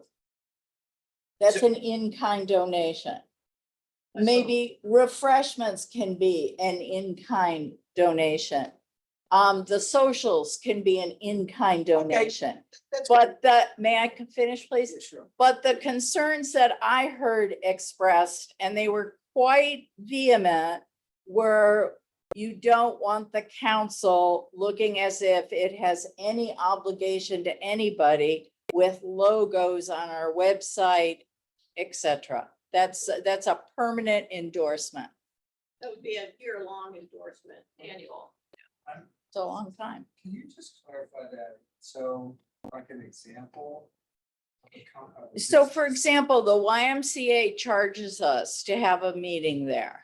If they have the capacity to donate a space because it becomes an in-kind donation for them. I understand the. Oh, It's the other. It's the other. what other? Logo?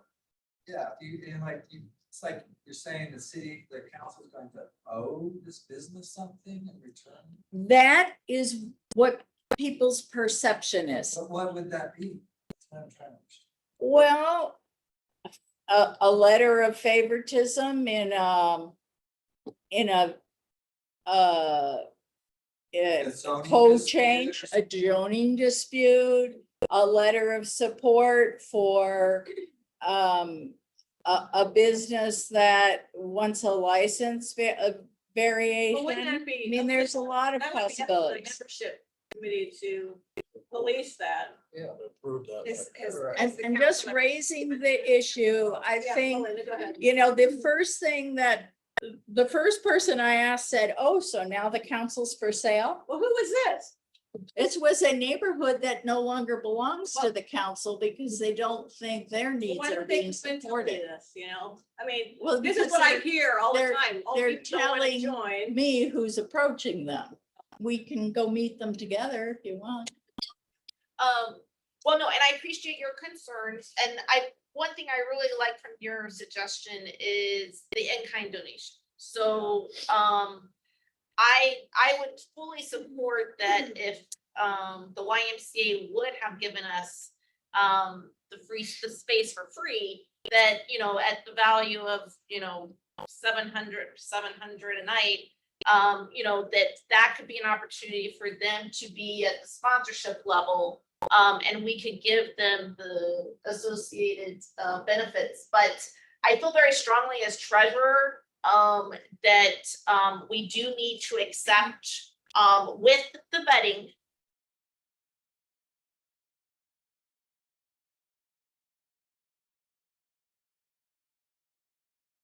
of the membership committee. Sponsorship can vet these business interests, and it's spelled out in our bylaws in section 14 that the dues for all types of memberships can be reviewed at this February meeting by majority vote of the members. That it talks about business memberships, and it says specifically the dues must be accompanied by a membership application renewal form, which will be reviewed for approval by the membership committee. So I just want to say kudos to whoever put together the bylaws. I feel that there's a protection and a remedy for us already in place with our membership committee, which consists of the first vice president, the corresponding secretary, Jim Concanon, and then each of our district representatives, including our new District 1 representative. And I do think that this 6-person committee will be able to address the concerns, conflict of interest. I don't see there being a big issue for other nonprofits. But I just want to encourage the membership that I think this is an important way for us to go, because we do want to continue the in-person quarterly socials. We do want to get to know each other, and we want to be able to combine and have a great impact.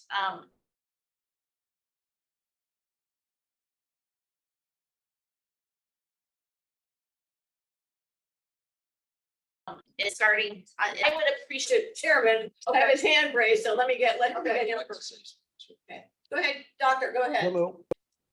So, Go ahead. I mean, I appreciate what the perception in the community, and that was also my concern. That's why I raised the thing about the sponsorship level, to have those funds dedicated for special events, like the socials or the candidates forums. So that would not be perceived, that money, as having favoritism within the council for routine council operations, but it would be more geared towards special events and have the funding for those special events only.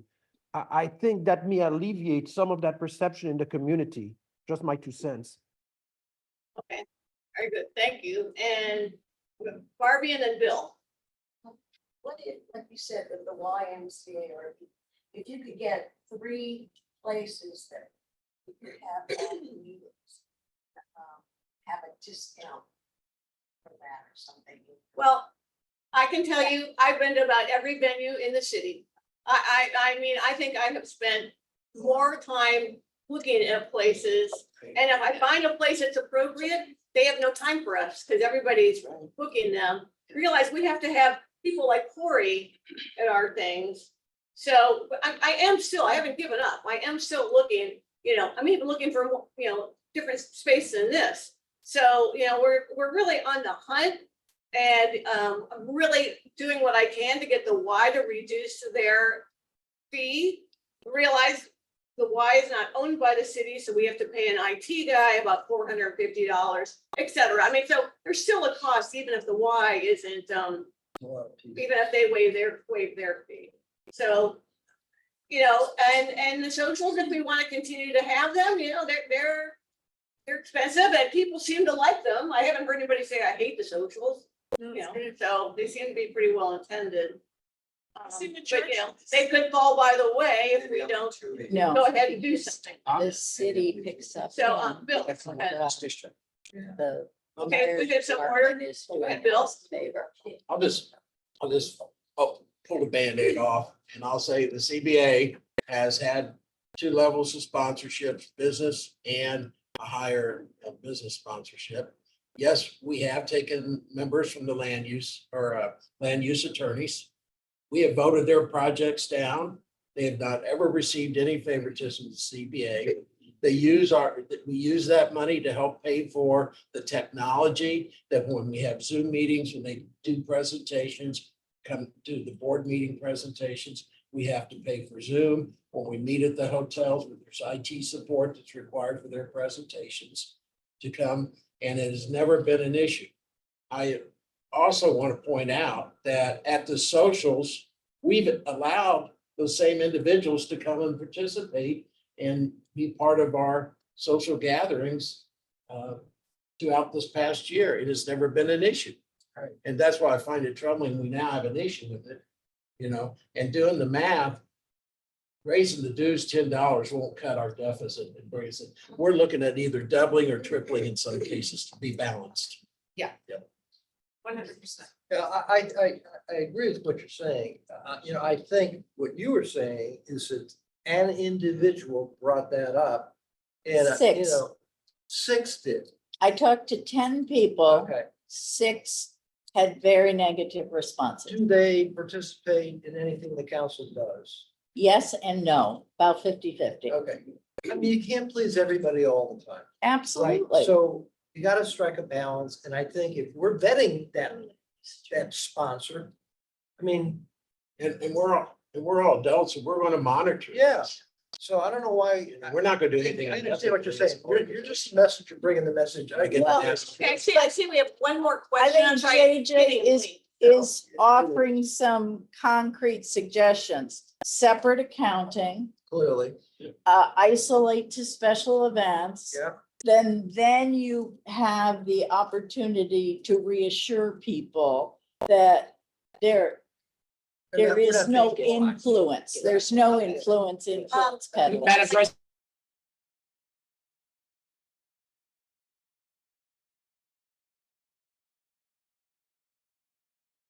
President, please. Wait, question on line. Oh, okay, Michelle, you're muted. There you go. No. Another possibility would be to list the opportunities for sponsorship. So for instance, if we're going to do quarterly happy hours, to say, if you'd like to sponsor one of these, this is the price. We should, at this point, roughly know what it's costing us. The same with sponsoring a meeting or any of the other things. So rather than just make it a blanket 300, we could monetize it a little better, that if somebody wants to be like, I am the sponsor of this particular event, to do it that way. I mean, that's a lot of nonprofits do it like that. And then you're just publicizing them for the one time at that particular event or whatever it is. You could have a couple of opportunities for the meet the candidates, but that might be an effective way to actually get more money. Well, we could do that. I can tell you the socials cost more than $300. Yeah, I should think so. Yeah, so I mean, we could say that, or the membership committee could say that to whoever is willing to be a sponsor. Say, would you like to be a sponsor of half of a social or a third of a social, or would you like to be a sponsor of a candidate forum? They can actually do that. So that's not hard to do. Yeah, and I think that would alleviate some of the perception of that we're giving them constant advertising to say they're a business from District 4 or 2 businesses are sponsoring this particular event. And then let them hang their banner and pass out a business card at the event. Who cares? I mean, I think that's an easy way to do it. We can do that. Oh, short with it. Can I Okay. make a suggestion Yeah. that since there's a lot of mechanical things we're talking about, procedural, that we table this for the next meeting?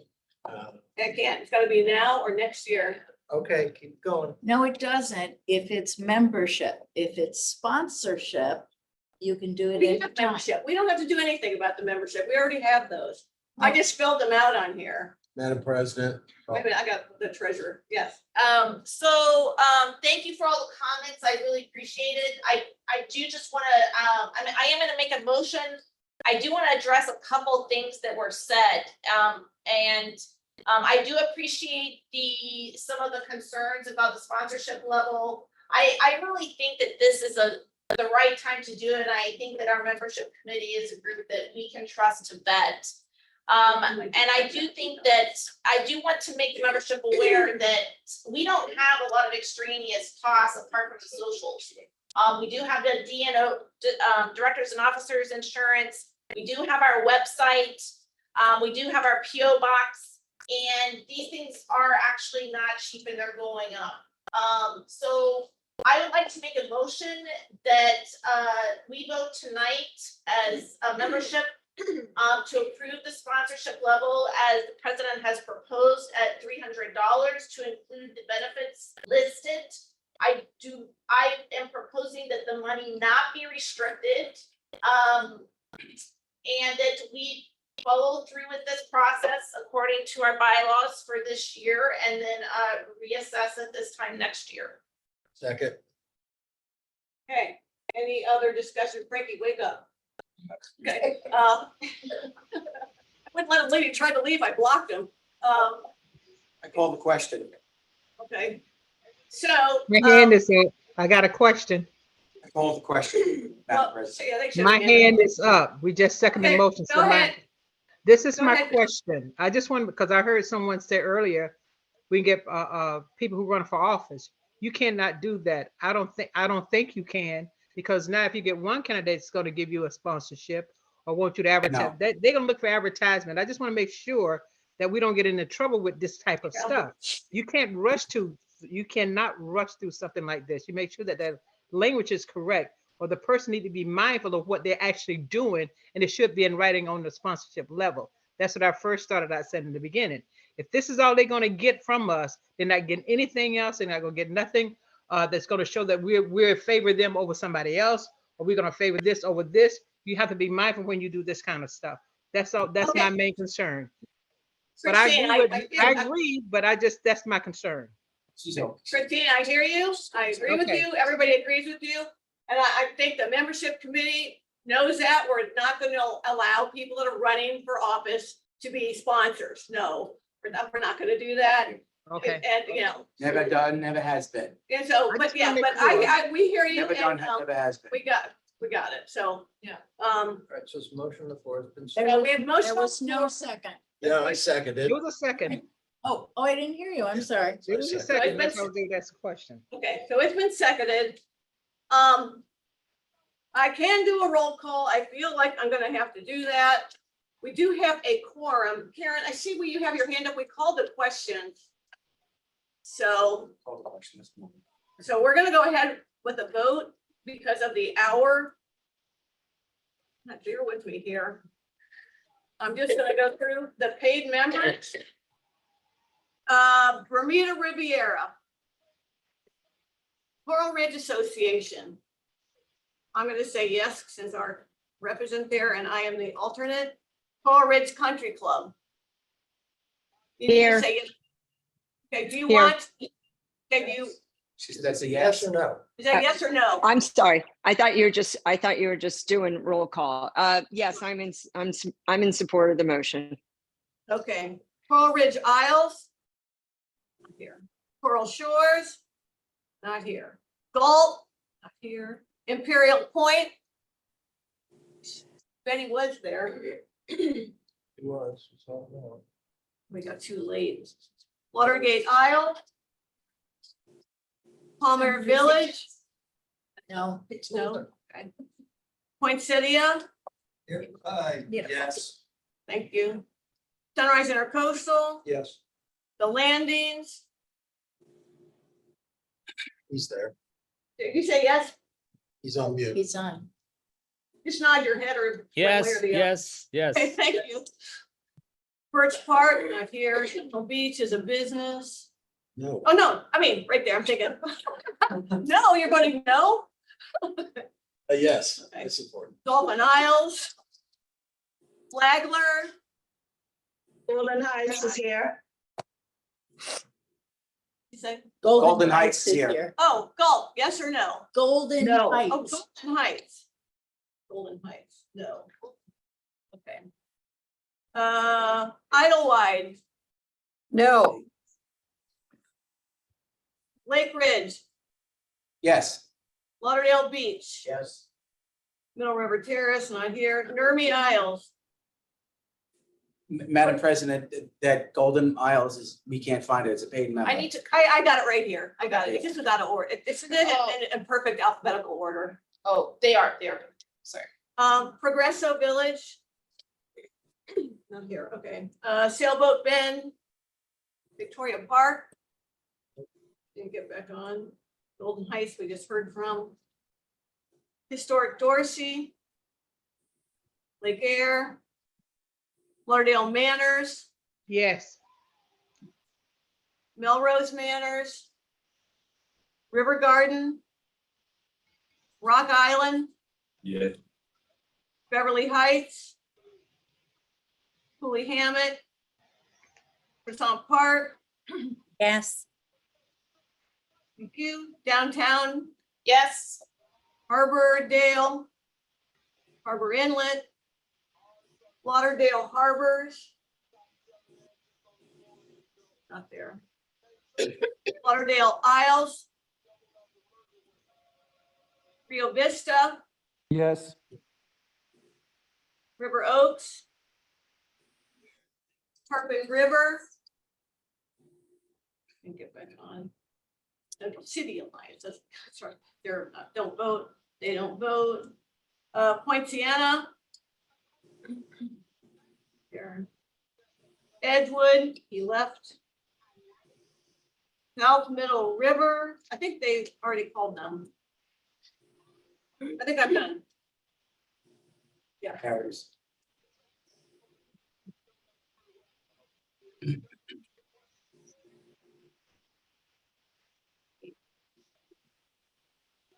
Thirteen yeses. 1, 2, 3, no.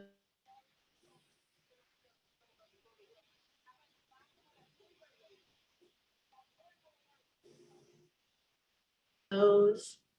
And we have 13 yeses and 3 noes. So this passes as it's written right now. I will work with the membership committee. JJ will help. We can get that together on Zoom, okay?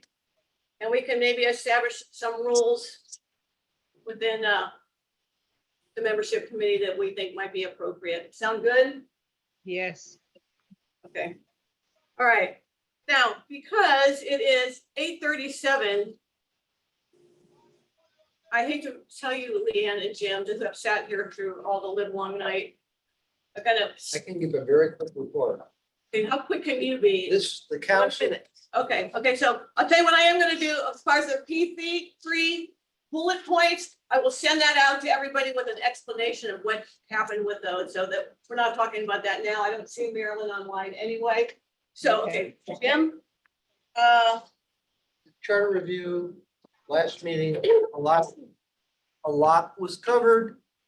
It was all legal. I'm not gonna go, we don't really have a lot of time. I'm gonna tell you that nothing was significant. In terms of the charter, most everything was deferred to the next meeting. And that's because, as I mentioned before, when anything is recommended, a change in the charter, the city attorney has to go back, review that to see if there's any legal conflict, and then he will come back at the next meeting, and then it becomes official. So if they vote on a particular change, for example, forfeiture of office for missing 4 consecutive meetings, was discussed to allow an absentee through Zoom, because the charter was originally written, you didn't have Zoom. So it was agreed upon by the charter committee that if you missed 4 meetings, it was not grounds for forfeiture of office as long as you attended remotely. Circumstances allow. That's what was agreed upon. It'll be vetted and voted on at the next meeting. And really, the summation is that all of the things that were discussed get voted on typically the next meeting. And then when that occurs, it goes into the recommendations, because as I've said at every meeting for the council, the recommendations go to the city commission. The city commission votes to accept or reject those recommendations. and then it goes on the 2024 ballot. So, and they will be coming out to talk us specifically and to each neighborhood as each neighborhood would request. So they're gonna make the tour to discuss everything that was brought up. So you really don't want to be bored with all the legalese. I mean, words were debated, should be this or that, and it's pretty boring at times. So that's the shortest report I can give you. Thank you. And these are online? They should be online at the city, not The yet? site was down all day today. I tried multiple times, but Okay. I think I've sent the link out. I'll send the link out again. I believe it's on, I put it on the website, but I'll send another reminder so people can go and read the minutes. Still haven't been approved.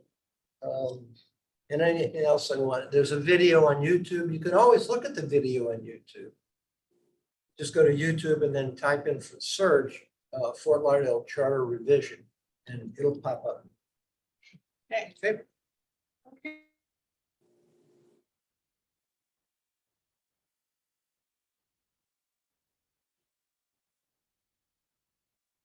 Okay, and Leanne is going to survey Fort Lauderdale homeless population to ask them specific questions. They surveyed 820 people around Fort Lauderdale in about 60 different locations. I went out with them for 4 evenings and had a list of potential locations, went around and surveyed. And I can give you my personal anecdotes, but I won't do that right now. But there were about 50 or 60 locations throughout the city. Homeless people are basically really dispersed throughout the city. They're in lots of parks, they're with libraries, they're behind buildings, they're all over camping, which I think is very interesting for the next point. So they're out camping and sleeping outside. The state legislature is in the process of writing a bill that will prohibit counties and municipalities from authorizing or otherwise permitting camping or sleeping on public permit property without a permit. That's House Bill 1365, State Senate Bill 1530. It's active right now. It's been in the Sun Sentinel everywhere, so you should have heard about it.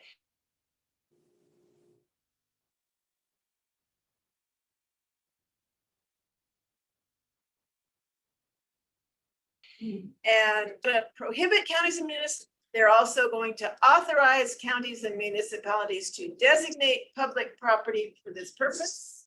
But they will be regulating if a county or municipality chooses to authorize a public place, that they will have a checklist of things that would have to be done to make it an authorized location. And they're going to provide a cause of action for residents or business owners that want to sue the city for not providing this facility, or that, that don't do anything to address the homeless issue. So I know the mayor was on reported to say, we're not going to take people off to jail. This legislation doesn't have anything like that in mind. If anybody wants any more details, I can give you the bills. I can put it for you to send up. Third point is Homeless Advisory Task Force or Homeless Advisory Committee is a committee that's sanctioned by City of Fort Lauderdale. It meets every second Thursday from 1 to 2 United Way out on South Andrews Avenue. And so if you want to go there and get more information about what's happening or make your voice known, that's a good place to go. And I have to say, last Thursday, they didn't have a quorum, so that it's not being really well attended by the designated people. So if you want to be involved. So every other Thursday they have a meeting? No, the second Thursday, Okay. second Thursday. And just last point to leave you with is I got some research on income levels for Broward County. And I will say that if you look at our homeless problem and our increasing homeless problem, they did a survey, this is off of the Census Bureau, and that there are, 200,000 households in Broward County that have income less than, say, $30,000 a year. So there are a lot of people in Broward County that have extremely low income. There's 28,000 households that have less income, less than $5,000 a year in income. So that kind of gives you a sense of the issues that people are facing in Broward County. And so what we're building for affordable housing doesn't address anybody that makes less than 30,000 a year. So that's just something to be concerned about, and that we can talk about our real homeless solutions going forward. But we have a real income issue with respect to housing. That's my report. And that was 4 minutes. Thank you. I've actually been that person. I just barely can afford to pay for food, clothing, and shelter for myself and 2 children. I know I've was for like years, so. As homeowner fees went up in Coral Springs. No, it's not. Before then, it's more watered down, my kids' shampoo. You don't need toothpaste, just brush your teeth with that. I mean, there's all kinds of stuff. Baking soda. I knew they were raising their HOA.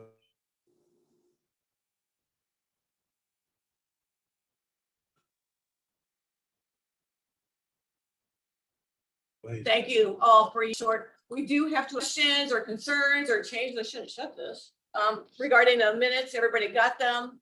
Okay, all in favor of accepting the minutes as they have been written? Aye, aye. Aye. Anybody opposed? Nay, okay, the minutes are as written. Because we talk so much about money, is it okay if we skip the treasurer's report? Motion to accept treasury. We had a accept good it, all right. report. Did we put that on our website, treasurer's report? Yes. Okay, so they are on the website. They're very informative. Is there any, Point of information, Robert's rules, you never have to. I do know that, I know, but if she puts that all together, it's a tremendous report. I really, I look at it all the time, all month long.